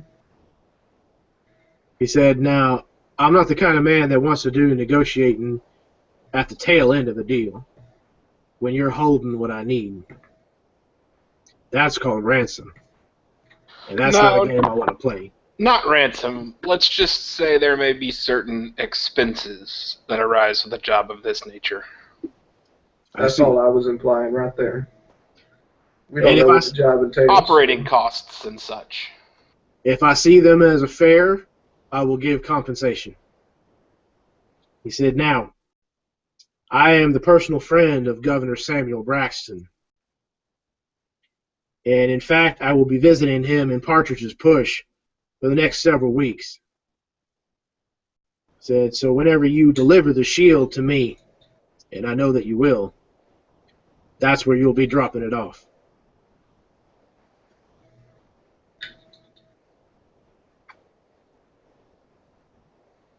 Partridge's Push, with the exception of those of you who came from the east, would probably be the furthest east that you've ever traveled.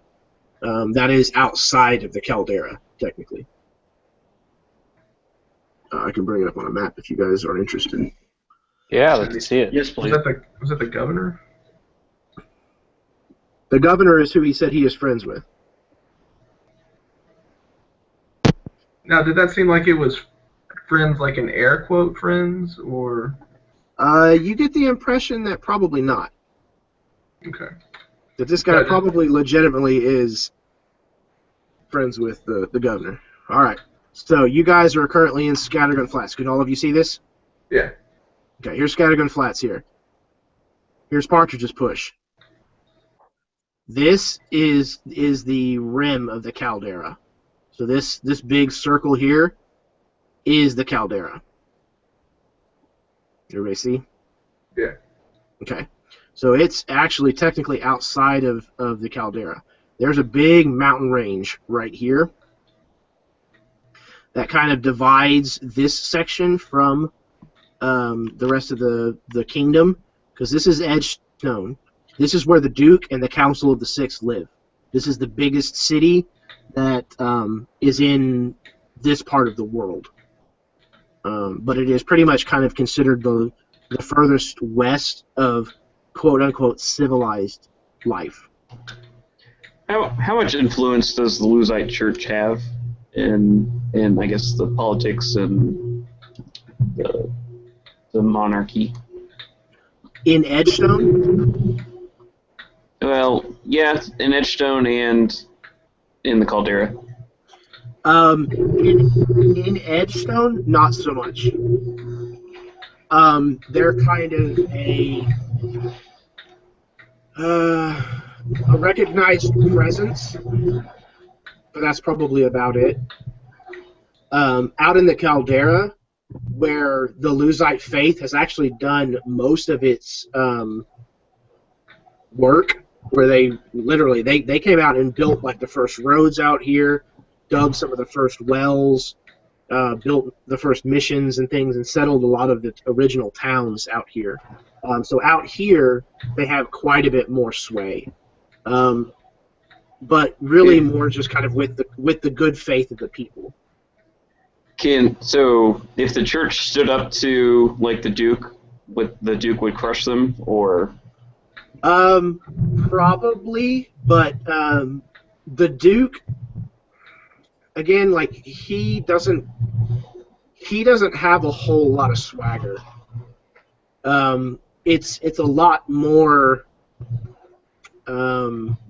fluff. Well, okay. So instead of the Duke, then, if the church stood up to this governor that this guy is talking about, would the Padre be able to find salvation and protection from the church? No, likely not, because the governor commands the army of the integrated realms out here, He's kind of the one that pulls the trigger on that, and if they mobilize against somebody, it's a pretty serious thing. Okay. Yeah, the church would not stand a chance against an organized military. Okay, I was wondering how close to Catholicism this was, so how much influence I could there was going to be. Currently, not as much as. So basically, it would be kind of like during the reign of a monarch that was not particularly with the Catholic faith, if that makes sense. Okay, thanks. Absolutely. Okay, so Mad Dog, I'm actually just going to give this one to you as a freebie. You would know that bringing something the size of a shield into Partridge's Push would be tricky without doing some very serious smuggling. You're in luck. I'm by profession a smuggler. Yep. And you know that Partridge's Push is really, really good at sniffing out that kind of stuff. Like, it's kind of one of those things where your profession would know that's a bad place to do business, kind of thing. Okay. What kind of, like, what's its main thing? Like, it's not a cattle town like where we are right now. What kind of town? Partridge's Push, if you look at the map, you see there are 2 rail lines that go through it. Yeah. You see the place where the rail lines disappear? It's like a tunnel? Yes, that is a very long tunnel. It takes hours to go through it. But those 2 railways are kind of the artery of the Caldera as far as getting back east. Okay. No, magic items and stuff definitely travel on all 6 of the railways. But the AA Western, which is the green one, and then the blue one, forgive me for not knowing this off the top of my head, but the blue one is the other. That both of them are kind of like the artery as far as getting magic items back to the east. And they both go through Partridge's Push. The blue one is called the Oceanic Destiny Line, or the OD for short. Out of curiosity, is that 2 separate sets of tracks through there, or they just run both trains across a singular set of tracks? There is more than one set of tracks, but they are literally feet away from each other. They share the tunnel. Got it. The railroads in this setting are a little more friendly competition than they were during our day. There's not quite as much animosity between them, so you'll see a lot more stuff like that.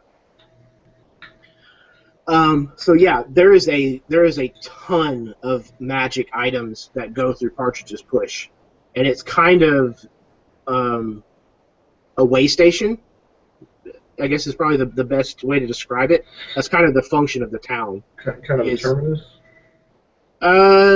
Kind of, yeah. There's definitely room in that place for trains to turn around, things like that. There are some people that travel out west from Edgestone, and they don't ever make it past Partridge's Push. Because out past Partridge's Push, it really starts to get a lot more like the West. Whereas Partridge's Push would be something more akin to, maybe not, well, yeah, probably like Boston, during the turn of the century. Yeah, so getting a magic item into Partridge's Push would be pretty common. Yes, but doing so without them knowing about it or knowing what it was, it would be dangerous, because they have checkpoints that you have to go through to get in, and you have heard stories of There's no nothing that you've seen or heard to completely support this, but there's rumor that they actually magically check things coming into the city. Okay. So we would need to worry about the stuff that we've got as well, not just the what we're bringing. If that rumor is true, that is correct.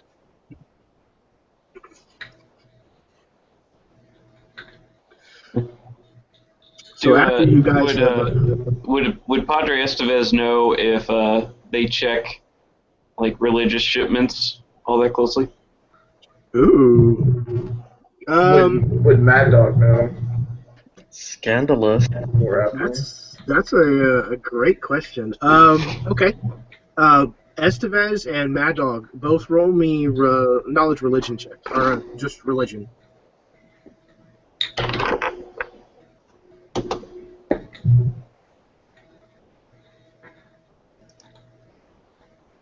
$13. Okay. 14. Okay.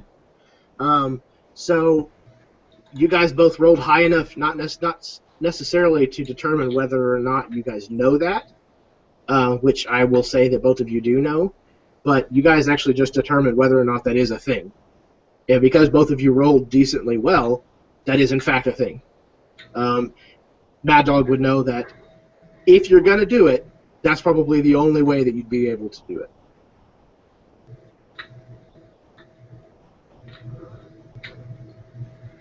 Yeah, Hey, so I actually have a some, question. Some religious shit and maybe a dead body. Okay.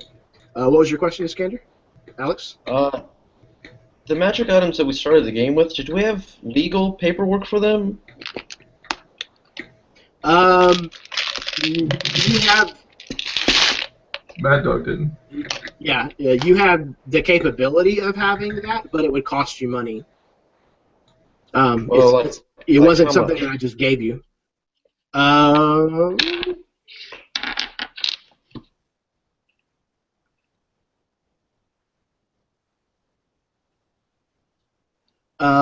For the starting equipment that you guys had, 300 gold, I would say. Okay. So if I decrease my current money by 300, I could say that I legally was allowed to have a bag of holding. Yeah, I'm fine with that. Since we didn't Okay. get to that eventually, or in the beginning, rather. I'm fine with that. I will do that right now then. Okay. Yeah, so after talking amongst yourselves and asking some pointed questions, Caldwell has kind of sat back and watched you discuss with your group, those of you that are present. And he's getting to the end of his cigar, and he kind of pulls it from his mouth and kind of turns it around and looks at it, and he says, "So?"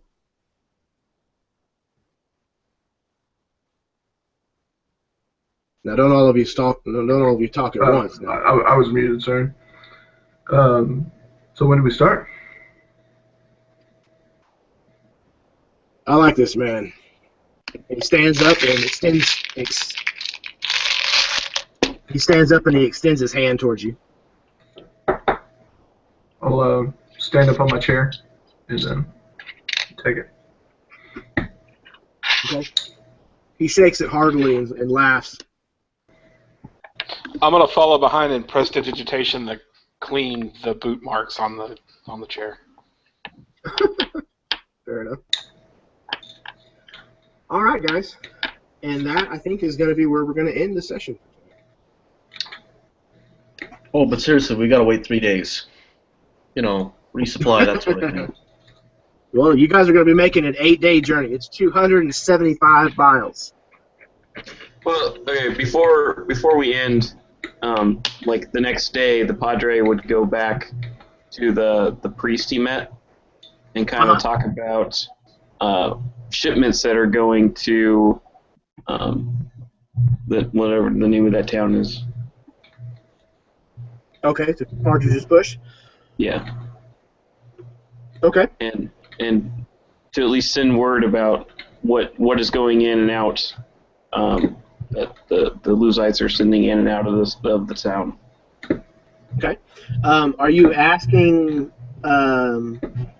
heavy-handedly or just straight?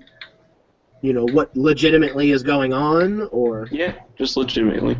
Like, I formed a relationship with him, and so I feel like he knows I'm part of the faith, so I'm interested in the comings and goings of what is being shipped around for the faith.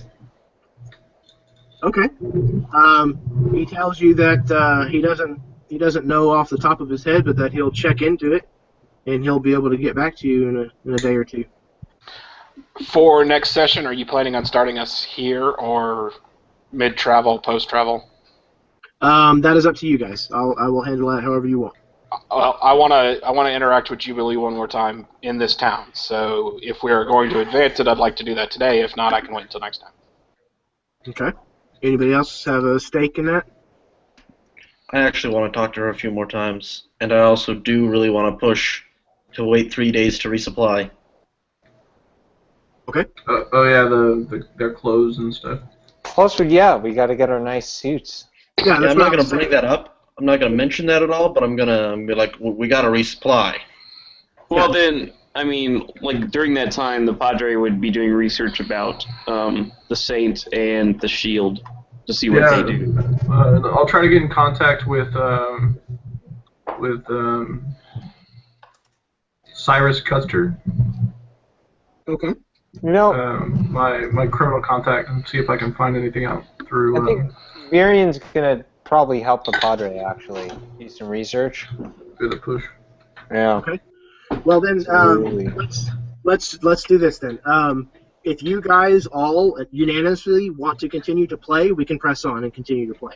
I don't have to stop, and I don't need to stop right now. I'm perfectly cool to keep going. I'm good with that, at least to push through this town, yeah. Yeah, if we do, I don't want to go too long because I have work tomorrow. Okay. That Okay. sucks. So I have heard no nays other than just not too much further. Okay. Yeah, I gotta be in bed soon, but that's just me. Okay. So what we'll do is we'll push through anything that Virion wants to take care of in town and anything that Mad Dog wants to take care of in town first. Get you guys out of the way and off to bed if you need to, and then we can finish up with everybody else on the tail end of that. Just to clarify for you guys, if you look at the town, or at the map rather, so you are in Scattergun Flats, which is right here on the green line. Yep. Where the town of Salvation is in a place called the Dragon's Maw Canyon. This is the opening to the Dragon's Maw Canyon right here, and this is the canyon that runs up, kind of runs north and then turns northwest. From your understanding, Salvation is at the back of this canyon. So it is a long trek out there, and it's in the middle of nowhere. Nice. Okay, so Mad Dog, what you got? What you need to take care of? I want to get in contact with Cyrus Custer. Okay, you want to send him a telegram? Yeah. And see if he can ship me out a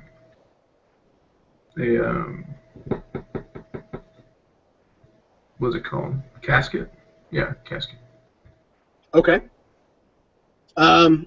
Yeah, so the telegram will cost you, I don't know, call it a gold piece. And yeah, they'll wire that out back to Wayward Gallows, and you get a reply, within an hour or so, and telling you that it's on its way soon.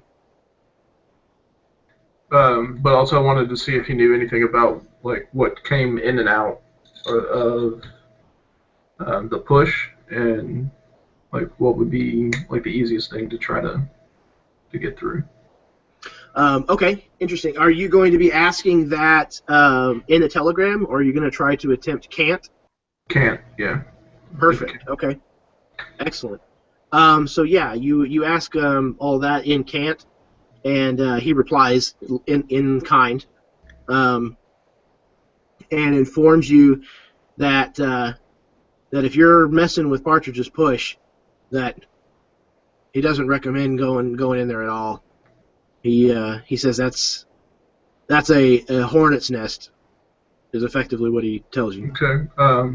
But if one had to, what would be the best angle? He tells you the same thing, that it looks like you've already figured that out with the casket. He said religious matters tend to have a little bit of an easier time in checkpoints. Okay.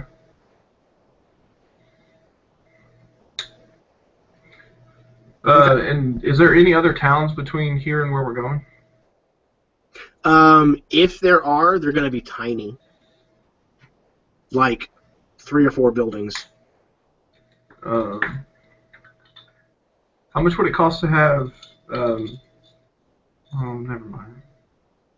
Yeah, never mind. I don't want to do that. It's cool. Okay. Then yeah, I guess that's all I want to handle. Okay, excellent. Virian, what you got? All right. So what? Helping the Padre do stuff, right? Yeah. Helping the Padre do research. Yeah. Okay. Other than that, prepping horses, making sure things are ready for this trek, right? So he's probably going to make sure we have supplies that they don't think of, like a case of ice with cold drinks or something like that. All right. So yeah, you make sure that you're going to have enough feed for the animals while you hit the trail. You make sure that you're going to have sleeping arrangements for everybody. So in case of inclement weather, especially again, you guys are just coming off of winter, so it still gets pretty cold at night, especially because you're going to be heading further north. And sweet. you are also entering the case of ice. Yep, and you are also entering the rainy months of the year. So yeah, you make sure you've got enough tents for everybody to sleep in. Yeah, so extra tents, blankets, all that. Sure. Yeah, we'll call it, and you don't have to pay this yourself. You can collect from everybody, but we'll call it 50 gold pieces worth of extra supplies. Yeah, that's great, but those are traveling expenses covered by our dear friend. Exactly. It'll all be in my log. Yep, and keep track of what you spend. Oh, Yeah. some of the traveling expenses are paid up front, of course. I don't believe that was arranged. No, because we don't know what the traveling expenses are. That's why we're going to negotiate after we have it. Yeah, it'll be I'll keep a ledger. Then, with that being the case, I think we should have a couple of shields, like crafted, that look a few different ways. That way we can use them as a diversion if we have to. I was thinking have that put together after, so that they'll be more accurate. Because there's nothing to say we have to get it and immediately rush off to town. That's true. Well, the Padre is going to do research. You said it's not a very big cathedral or whatever, Church of the Luzites, but is there like a library of any sort that he could look up about the saint and the shield? Maybe you could find out what it looks like and what it does. Sure. Yeah, there's definitely a center for knowledge, or what equates to a library, or possibly even the beginnings of what would be like a university. So you can definitely find that kind of thing. Question. Mm-hmm. Does the books that the guy owned cover the topics that we're trying to research? No, there's definitely not any any ones about the Luzite faith in his library. No, the shield in particular, though. The shield in particular. The shield. Because he would have had to find out about it somehow. Yeah, but it's not necessarily on display in his library. Yeah, but it might be. It might be. You know what? Roll me an investigation. Oh man, I don't want to roll you an investigation. I'm gonna help him. Okay. Or he can help me. I'm gonna help him. Okay. And you may roll with advantage. Mad Dog. I'm looking at my investigation real quick. Well, I've got a 4, but I assume you get I better should than. probably be helping you. That's not one of those things I'm good at. Oh, okay, well, we'll try. The way aiding another works in 5th edition is if somebody does so, then one person rolls with advantage. Okay. Ooh, wow. Okay. 23. Okay, so Mad Dog is assisting Iskander. Yeah. Okay. Mm-hmm. So yeah, you guys eventually find it actually not on display in the library, but Mad Dog ends up finding it in that locked drawer. That's what I was gonna say. If we ever having trouble finding it, I want to pick his desk, and Yeah, I'm gonna steal some of his booze. I figured you probably would. So yeah, you managed to do so during a point when he's out of the room. And if he's got his cigars in there, I'm gonna take 2. What's that? Said, and if he has his cigars in there, I'm gonna take 2 of them. No, he does not have cigars in there. But yeah, there is a.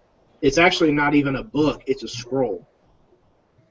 And there is a decanter, a separate decanter in there.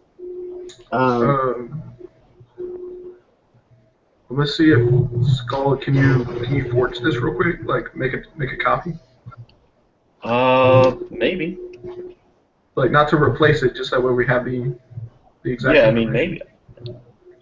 Yes, I can definitely do this. I just don't know if I have enough time. That would be the pressing issue. It would probably take you close to an hour to transcribe this, and you're talking about like, you know, something that you got out of a locked drawer that is very obviously not something you got off a shelf kind of thing. Does he have a camera in the room? Like if somebody's got a camera, it'd be this guy. Not that you see, you know. Would you allow prestidigitation to make a copy of it that'll last for however long that lasts? How long does prestidigitation last? Or just like a... It's usually an hour. I think it's like a round. Oh, sorry, that was 3rd edition. I opened it right to it. So up to 1 hour. Oh, wow. So yeah, I'm actually okay with that. You could have a point of inspiration for that idea, Derek. That's fantastic. So yeah, you could cast prestidigitation to make a copy, but you know that it will be temporary. So what you'll have to do is you'll have to make that fake copy and then take it someplace more secluded and make a physical copy from your fake. Well, that's what I'll do then. Hooray for heavy spells. Just make a copy of the copy constantly. You could do that. Yeah, just keep making a copy of a copy. You got to sleep eventually. Quality degrades every time you do it. No, I'll make a copy of the copy. What I'll do is I'll make a copy, go someplace secluded, make a copy of the copy, and then start forging it. All right. Okay. So yeah, you have yourself a copy of this document, and it's definitely written in a language that it takes some time to decipher. I cast comprehend language. Then it takes you a lot less time to comprehend it. You're guessing, because you could read parts of it, that it is probably an ancient form of Durathian. And I think that's one of the languages that you have, if I'm not mistaken. I only have 2 languages, Common and Durathian. There you go. Yeah, which is Durathian and Sylvan are pretty much the same thing. It's just Sylvan is a little bit more refined, I guess you would say. And this is refined in a different way. This is more like reading Shakespeare almost. So yeah, you cast your comprehend languages, and you're able to decipher what it says, and it's basically telling that there is this shield. It's an account of when Saint Primard faced a dragon, and that if he hadn't had his shield that day, that surely he would have perished, and that it was a magnificent item that bore the face of a lion, and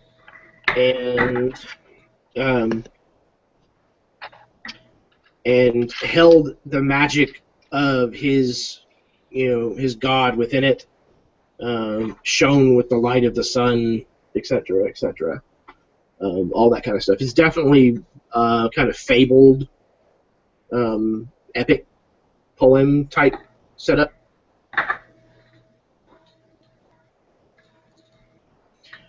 But yeah, and there is. Sorry, go ahead. Does it reveal if there's any power of the shield, like if the shield is magic at all? You get the distinct impression that if it does actually exist, that is without a doubt magical. Is there any hint of what it does? Other than other than what I just said, no. Okay. However, it does speak a little bit about this Cathedral of the Bridled Sun as well. I give the scroll to the Padre. Okay. So, I mean, I'll cross-reference that stuff at any library that I have. I don't know if you want me to roll something. No, this should be fine. So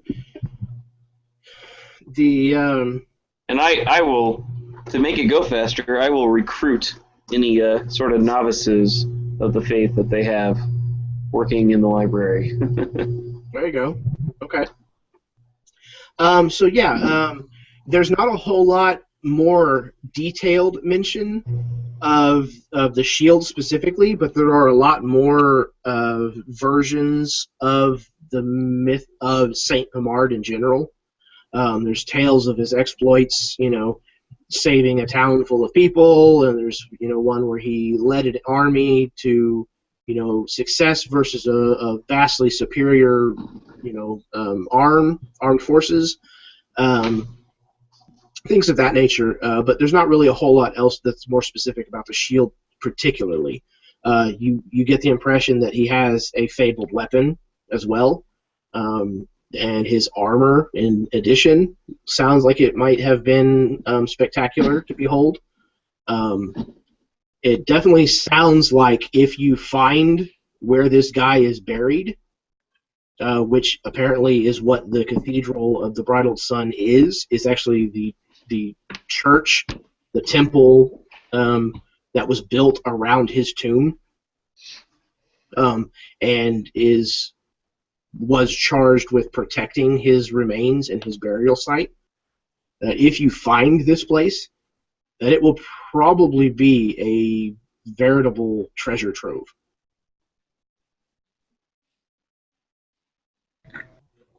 Meaning there's more there than the shield. Yes, you would be comfortable to bet money on that if you were a betting man. So we're gonna go steal from the church and desecrate the burial. This is not the church. This is not a Luzite church. Luzite, but it's all the same to Mad Dog. Well, that may be the case, but what I'm saying is, in Padre Estevez's mind, it is not necessarily the same. That's true. For Padre Estevez, he's really trying to figure out a way to bring all this stuff to the church. Excellent. I like it. But we'll see how it plays out. Okay. So, it sounds like most of the rest of the business, aside from talking to Jubilee, is taken care of. Is that correct? Yeah, it Well, sounds like it. Do they need to get their clothing as well? Ah, yes. Yeah. So we'll do that first, since that also involves Varian. Cool. Varian, we'll go ahead and tackle yours first so that we can get you guys off to bed if you need that. Squared away. Okay. So after the time has elapsed, are you guys heading back to the Clothier together? I'm going to go with him to check out his new clothes. I mean, mine won't be done yet, though. Certainly, Iskander is going to be there to watch. Oh no. Little transformer again. Later, right? Something like that. I caught the tail end of what you said. The rest of it was all Yeah, you're garbage. going to have to repeat it.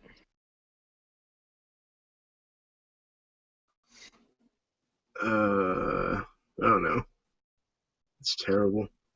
Every time he tries to get involved in talking for any length of time.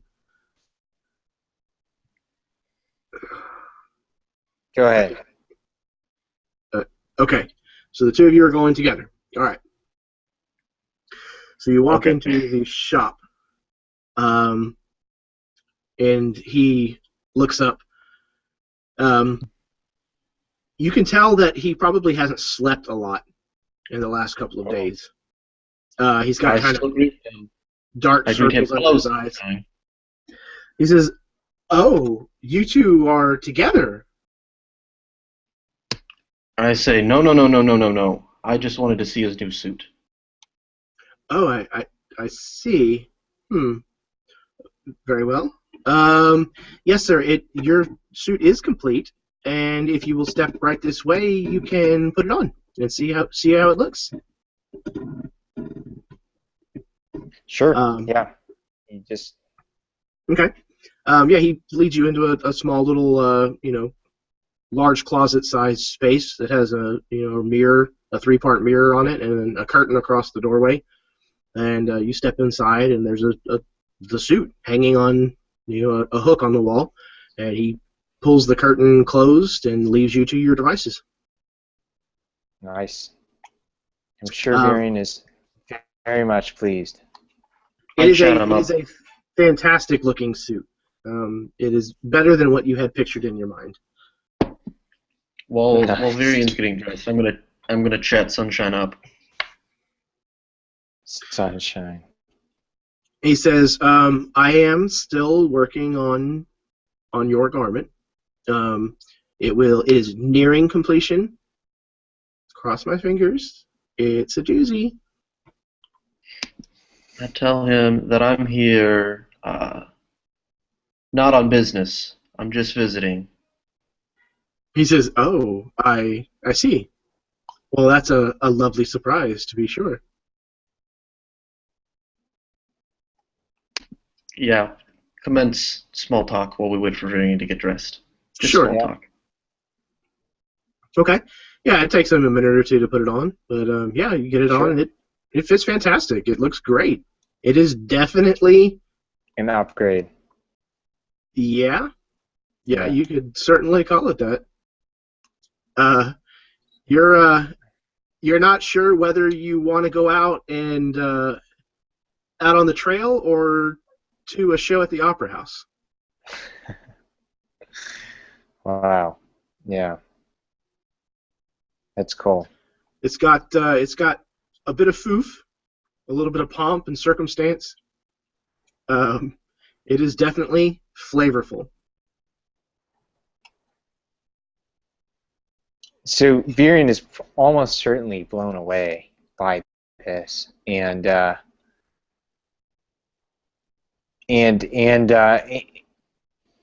I'm certain he's going to say something like, I haven't found a good expression yet for this, but he's going to say something like, this is too good to wear. He says, I must preserve this piece of masterful artwork, and I cannot wear this out while on the road. But when I will be wearing this suit. Mark my words. I go up to Virion and I say, "You don't have to worry about that." And I tug on a little bit so that it gets a little bit marred, and then I cast Mending to fix it. Whenever you tug on it to mess with it, he lets out a ear-piercing scream. and very dramatically makes his way back over to his fainting couch and lowers himself down into it and puts his hand back on his forehead. He says, that did not just happen. That did not just happen. I did not just witness that atrocity. I said, Sunshine, look at it. Do you see anything wrong with it? He looks. He gets up and incredulously crosses the room and turns it back and forth and examines it, completely ignoring Virion's personal space. And says, "Yeah, totally. I don't understand. I saw you pull the seams. Where I don't understand. I don't understand." I say, Sunshine, your craft is so artful, it is divinely inspired. I've outdone myself. This is a sign. Okay, yes. Virion turns his back to the seamsman so that he can't see the level of scowl Virion levels at Iskander, and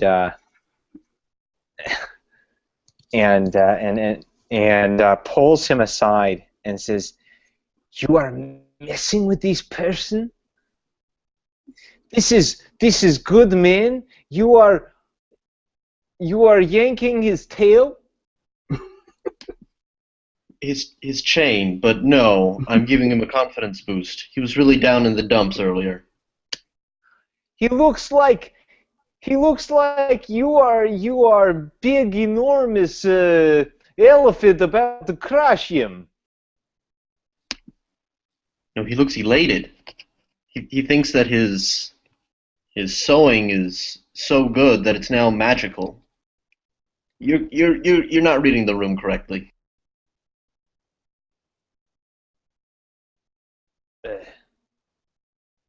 You wizards. We have saying. I will not say it here. It is not very nice. He sort of dismissively walks out wearing the suit. Sir, Hey, you gonna pay for that?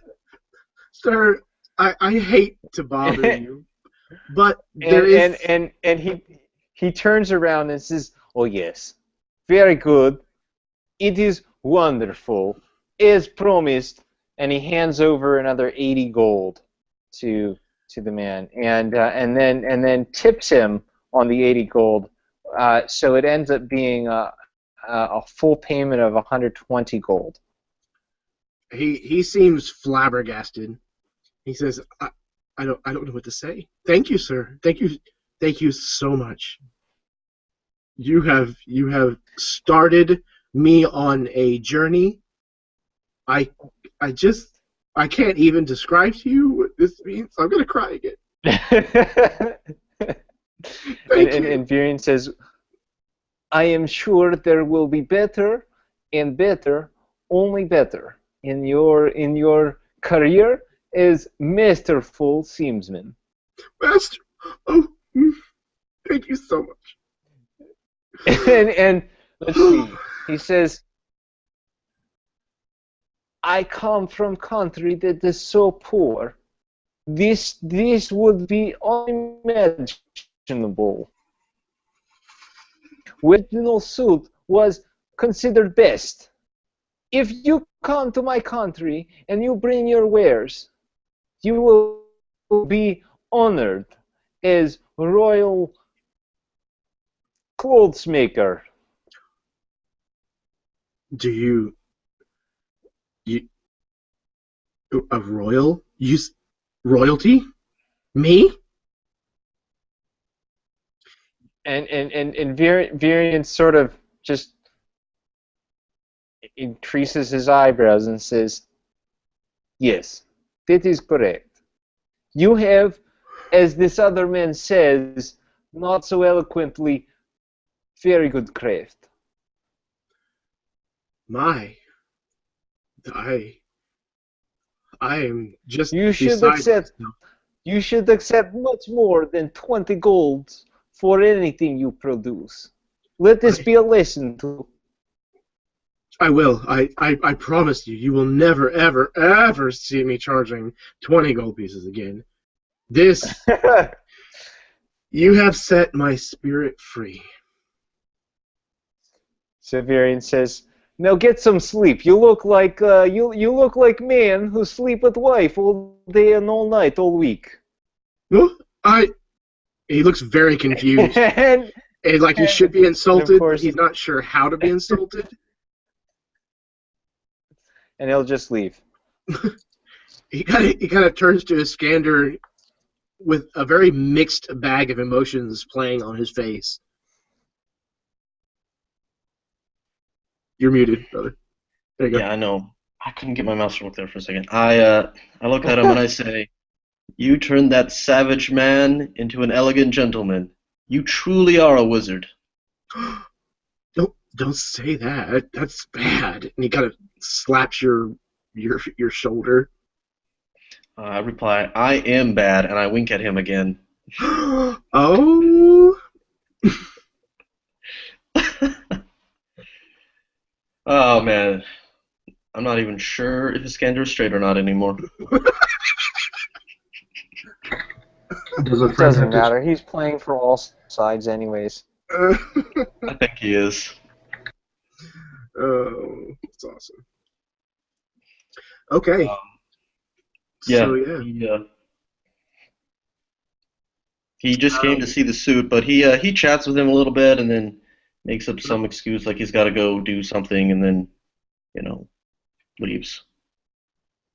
Okay. He's very sociable with him though. Excellent. And then returns in a few days for his own fitting. Well, I'll return the next day, but yeah. Next day. Okay.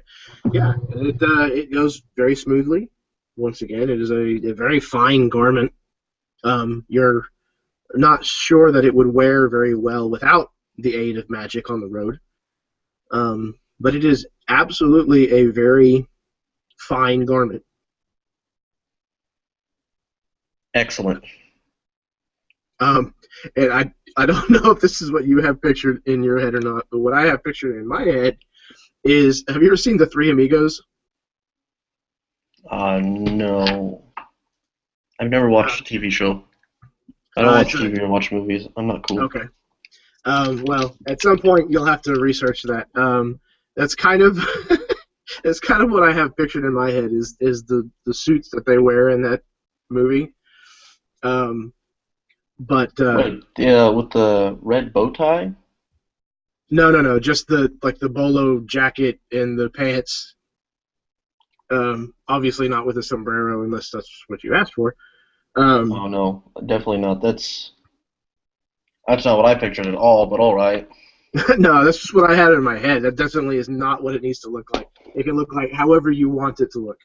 That's it was totally your design. So yeah, it is definitely bold, regardless of the way it ended up looking. It's black silk with lace on the top of it, so it is an Eastern garment to be sure. And you finish paying him? I pay him almost entirely just with compliments for a good 30 minutes before I actually pay him. Fair enough. He seems willing to accept both.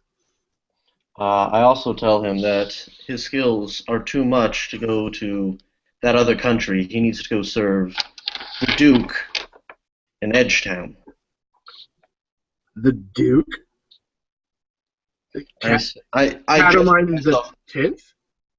I gesture myself and I said, "Have you seen the Duke wear anything even close to this nice?" Well, to be fair, I haven't seen the Duke, but I guess the Well, I answer to that have. question is no. I said, "Well, I have, and he certainly has not." Well, he will now. Said, I am packing my bags tomorrow, and this cute little elf is off back east. I write him an incredibly good letter of recommendation, and I forge the fuck out of it. Who are you saying that it's from? I'm gonna say it's from. God, I don't even know who I could say it's from. Somebody, some mage baron. Oh, wow. Okay. Actually, I know which mage baron. I'm gonna say it is from Harold Fallcrest because that's the one I like. Fair enough. Okay. Let me see here. Roll me. Do you have ranks in deception? Or not ranks, I'm sorry. Do you have proficiency in deception? Yes. Okay. So here's what. You can roll me a deception check, but instead of using your charisma as the base, use your intelligence. To do a forgery because I just have the forgery skill kit. Oh, yeah, that's right. Do that instead. Sorry. I will. I'm going to spend a point of inspiration. Because that was not a good roll. Oh, that's a good roll. Forgery is 26, and that's the highest I can roll because my second roll was a 20. All right, then. Okay, yeah. My first roll. You have crafted what you might consider your own opus to hand over to this gentleman. He is tripping over himself, thanking you. I seal it, though. I don't let him read it. Okay, just even when you tell him what it is. Okay, cool. All right.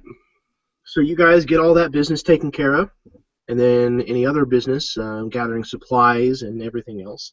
I think me and the noble savage wanted to go talk to. Jubilee. Yeah. Correct. Yes, that is correct. I'm gonna have to go, guys. Yeah, absolutely. Thank you very much, Derek, for playing. It was fantastic as always. I'm going to take this out as well. Mike as well, and Chris, if you need to take off as well. Absolutely. Not Okay. good.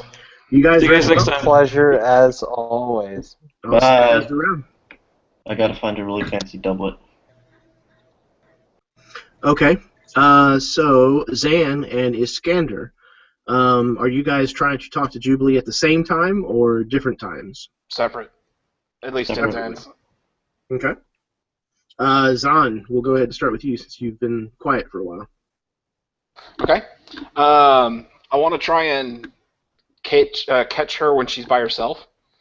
So no deputies around, or possibly not even in the sheriff's house or the jail. Okay. And confirm that she's sobered up to a certain extent. I mean, it's been times past, so I assume I assume she didn't continue drinking after we were separated. No. You definitely catch her sober, and it takes a little bit of waiting in a specific place or whatever to find a time when she's alone. But you managed to do so. Okay, and I would try and do that like in a wander past the place, checking instead of like looming somewhere where I could be observed waiting for her. Sure. Yeah. But I'm gonna approach her and say, look, I think that it's mutually agreed that we didn't get off on the best foot. You could say that. But I'd like to see about extending an olive branch. In what way? What's the issue that you've got with Mr. Caldwell? She kind of eyes you up and down. She says, am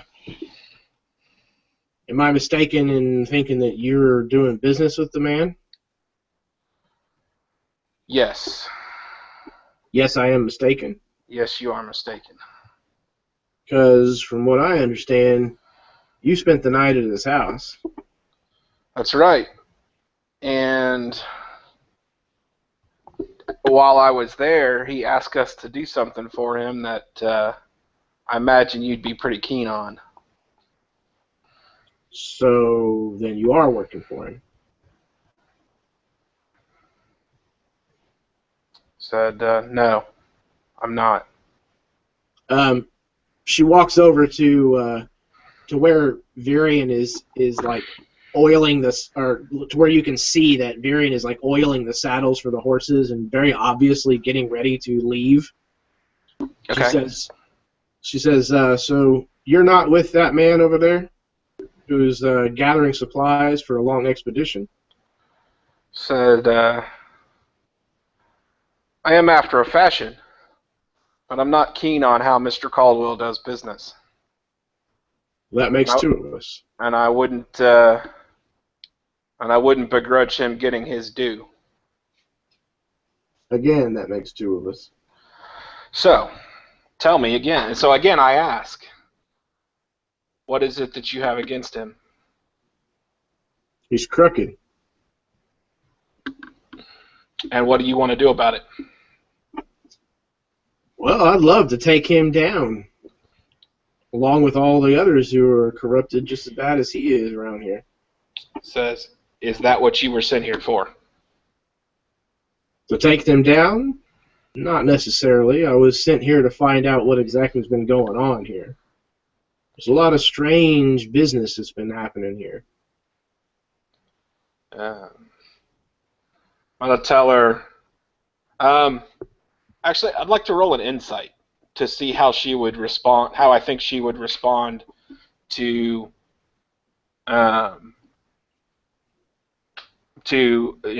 revealing what it is he's asked us to do and working with me to put him away for it. Okay. And, okay, insight, rolled a 12. My insight will be 17. Okay. You're fairly certain that she might just be desperate enough to go along with at least part of this scheme to see him taken down. Okay. I'm going to start telling her the story of what he's asked and so on. And before I get too far in it, I'm going to make sure, before I reveal anything, damning and or crucial, I'm going to make sure that it's understood that me and mine are not a part of this and not to be accosted, regardless of the situation. Okay. She seems on board with what you're telling her through the explanation as to, he wants to hire you for you to go out to Salvation and go after this particular item that's in a, potentially dangerous place. Other people have been sent out there, blah, blah, blah, blah, blah. She seems on board with everything, and then you get to the point where you're going to have to tell her that you're going to smuggle it into Partridge's Push, and that's the point where you may or may not... I won't give her that Okay. that much detail. Just I want to confirm that if we put her and him and this item in the same place, she'll be able to do something with it, and regardless of what happens, me and mine are kept out of it. Well, you would know that the acquisition of magical gear is not illegal. That's how a lot of people make their fortune, is they go into places that are like this, they mine these things from those places, and then sell them to acquirers Right, but that he ship it. He made it, or at least, unless I misinterpreted something, it seemed that he made it abundantly clear that he was asking us to break the law on his behalf. Because he's not planning on shipping it back to the east. He's planning on keeping it. Right. That's where it becomes illegal. Right. So as far as I'm concerned, we're not doing anything wrong. But him, by turning this over to him, and by him not reporting it, getting paperwork for it, etc., he is planning on breaking the law, and and I'm not cool with that. Okay. She says, unfortunately, until he does so there's not a whole lot that I can do about it. She said, and truthfully, even once he does so, which I'm sure that he will, if you and your group succeed, she says, I don't know that there is going to be a lot that I can do to him. So unfortunately, he's kind of untouchable here. And if this is not the location where he wants the item? She turns and looks at you square on and raises an eyebrow. Said, if he was to link himself with Governor so-and-so and attempt this transaction in Partridge Springs, would you be inclined, or would that change things from your impotence? She says she visibly winces whenever you use the word impotence. You can tell that probably the way events went the other night, that she's probably really, really sore about it. Okay, so I guess in that case, I would probably, tired Brian came up with that, not necessarily. I don't know. And that's a perfectly adequate word. It fits very well. Right. And but it may not have even been I don't obvious. mean it in a derogatory manner in any way, shape, or form. No. It's not even that it necessarily should have come across that way. It's just the fact that that's the way she interpreted it, just because she's feeling exactly like that. Okay. Well, that fits, because I'm kind of stoking the fire a little bit. Yeah. So yeah, she kind of wrings her hands. And she says, I can't believe that he's got ties that go all the way up to Governor Braxton. She said, now, it's pretty well known that he's crookeder than the Northridge, but knowing that Caldwell's got connections that go that far up is definitely makes me uneasy dealing with him. She said, this is a stage of the game that the stakes are getting kind of high. This is the kind of thing where people disappear. People have been disappearing out here for a while now. That's part of what I was supposed to be dealing with. But if it goes all the way up to Braxton, these are definitely fires that you're going to get burned with if we're playing with them. Does that mean you're not in? So I didn't say that. So I just got to have something a little more solid. Then what do you need? Well, so far, all I've got is hearsay. You got to have evidence to bring something like that down, and even then, I got to take that evidence to the Duke, get him involved. It's not going to be an easy thing. Arrange it while I'm away. I don't see the problem. So you want me to go to the Duke and tell him that possibly, maybe, some stranger is going to deliver him one of the most powerful men in the Caldera on charges that he promises are real,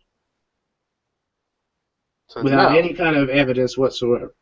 Says, no, I want you to work whatever you need to work to arrange whatever you need to arrange to ensure that when this item passes out of our hands, The law is followed. I don't care what you're up against on your end. And if you're not able to do that, then we're done talking. She says, well, I can certainly see what I can do, but... No. I need a yes or I need a no. Which is it? She said, then the answer's got to be no. Okay. I'm going to pop Charmed to have her forget what we just talked about. I'll pop a point of inspiration with it. Okay. Can it work that way? It's a DM interpretation on how much, like, it won't wipe memory, but I get to, like, I can make suggestions and I can make like the charmed effect itself. She'll effectively do what I tell her to for a time. It's just going to be a matter of whether whether it comes back or not. I mean, that's all up to you. Yeah, this is Fey presence? Yes. Like a wisdom saving throw. What is the DC again? 13, and then whatever I get for inspiration. Oh, okay.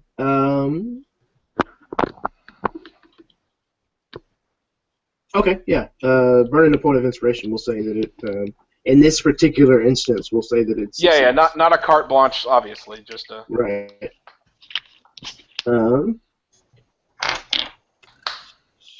Charmed or frightened by you. Okay. Yeah. I don't know if she won't remember it or not, but for the time being, at least, she doesn't seem to dwell on it. Yeah, so like effectively, I guess the best case scenario from my mind is, it's strong enough to generate a mental block on the conversation.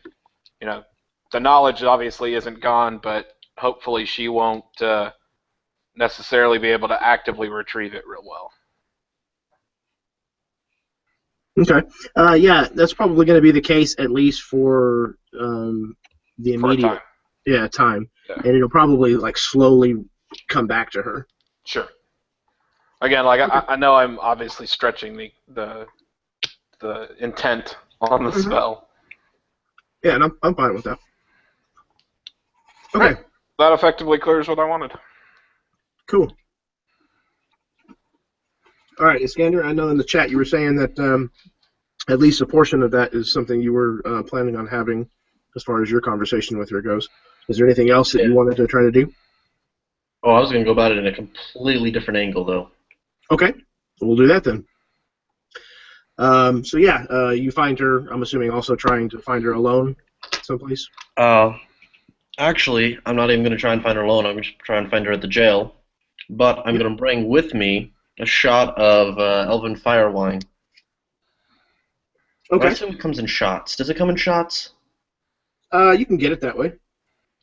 Okay, then I bring that, and I set it on the table, and ask if she's got a minute to talk. And then I look at anybody else who's in the room, and then I look back at her, and I give her a look that says, get rid of them. Okay. When you find her this time, she is definitely not alone in the jail. And the man that is in the jail with her does appear to be the local sheriff. And she asks him, she says, Elliot, would you mind giving us some time to talk? He kind of looks a little put out, and he says, no, that's fine by me. I needed to stretch my legs anyways. And he gets up and walks out of the jailhouse. And he kind of eyes the shot that you brought a little disapprovingly as he goes, but he doesn't say anything about it. He kind of looks at you after he leaves, Oh, go ahead, sorry. I said I was just saying that's fine because I don't really care about this guy. Well, yeah. So, yeah, she kind of looks at you after he leaves, and she kind of looks down at the shot, and it looks like she's definitely thinking better of it. Well, this shot is symbolic of remember when we talked, but Yeah. It looks like she's having second thoughts. In other words, like maybe she went too far last time. Oh, right, because she drank too I much am last never drinking again. I Exactly. gave her one shot. Like, there's not enough alcohol to do anything. It's one shot, right? She's a halfling. Oh, I pick up the shot and I drink half of it and then I put it back down and I gesture it towards her. Oh, I took that as she stayed drinking after he left. The last time? Yeah. Yeah, I thought she had just drunk a lot after I left. Like, she was all super mad. Yeah, no, she actually did. She absolutely did. Okay. Which is even more reason to give her pause about going back down that rabbit hole again. But yeah, she kind of, as you become a little insistent, she kind of sighs and she takes it. She says, "Why the hell not?" And she throws it back. So then I sit next to her. Is she sitting? I assume she's sitting. Yeah, absolutely. I grab a chair and I sit next to her, and I pull out a pen and a piece of paper, and I start writing a note. And it says, "Dear Smiling Jack, please meet me," and then I write basically, "Meet me at this place with this shield. I want to make sure that I get it while I'm here so that no one will think that I could possibly have gotten it smuggled in. You know, gonna get it right in under the governor's nose while I'm at the party. There's no way I can be, you know, if you do your job right, there's no way I can be convicted of this because I was at this party. There's no way." You know, basically making me look like the Smiling Jack character totally is being hired to bamboozle the governor, and it's definitely in it making it look like Cadwell is, you know, pulling the wool over the governor's eyes.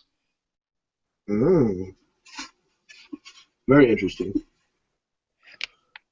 Maybe referring to him as a damn fool a couple times, that sort of thing. Sure, yeah. And then I roll it up and say, "Looky here what I just found." She kind of watches over. She kind of cranes her neck to see what you're writing. And whenever you put the signature on it, she starts shaking her head. She says, "The only damn fool here has got to be you. What in the hell do you think you're doing?" I said, "Winning, trust me. I know Smiling Jack. I know people like Caldwell. I'll tell Caldwell I had to bring on an associate. I promise you, Smiling Jack betrays me to get all the pay himself. He gets caught up there. You know what to look for. We're gonna bring it in a casket." I lay out the whole plan that we've been planning. Okay. And that's exactly what's gonna happen. With And the you'll be there intent, to catch him. with the intent of having her catch Smiling Jack with it. Yeah, because I'm gonna ask Smiling Jack to help me, and I'm gonna know that he will betray me and take care of this, and then I'll get rid of my two worst enemies at once. Very interesting. Okay. Devious. And then, I mean, if Smiling Jack worms his way out of it, you know, I'll send him some money. Good job. Fair enough. Okay. I think it's really funny, though, that you guys had that conversation right before, because... Yep. You guys are just on the same page, apparently. Or close enough on the page. And I look at her and I say, "What are you risking to just do a random spot inspection of a casket that comes through? What's your risk here?" She says nothing, I suppose. I say, "Good." checking stuff. Said, but when are you supposed to be coming through with it? When is he supposed to be coming through with it? Say, well, we don't know that yet for certain, but I'll keep you appraised. All right. And I guess I'll be hearing from you, and then I'll meet you in Partridge's Bush. I said, no, I ain't going there. She says, then I'll meet your friend in Partridge's Bush. I give her a wink and say, yeah, you meet my friend. And I emphasize the word friend. Yep. She definitely was alluding to the same thing. That's basically all I wanted to do. And Perfect. I wish that I knew that Zan was going to do the same thing, because then I would have just got him in on it. No problem. Not a Yeah, problem. I almost brought it to the group, but I was like, I'm new enough still that I don't know everybody yet, etc. But Jeremy, as a one final, like, just from a piece of accounting perspective, my character from at creation is lawful good. Now, Ooh, okay. some of his actions since he's come west, because he's somewhat of a petulant noble, Mm-hmm. and so he doesn't necessarily take well to not getting his way. Sure. And so some of his acting out, I assume, will be affecting that over time or rapidly or what have you. So just have in the back of your mind, based on, I'm going to continue to act as he would act, or at least as I hope he would act, and just, keep me apprised if I need to be adjusting, etc. Because, like, he's definitely moving away from lawful from what the West thinks is lawful. Mm-hmm. But not necessarily what he thinks is lawful. Got it. So. Okay. Yeah, I appreciate that. Thank you. Yep, you bet. Okay. I'm going to go ahead and end the broadcast. So yeah, if anybody has watched this, thank you very much for tuning in. I hope you enjoyed yourself. And until next time, may your dice roll high and your snacks always be within reach.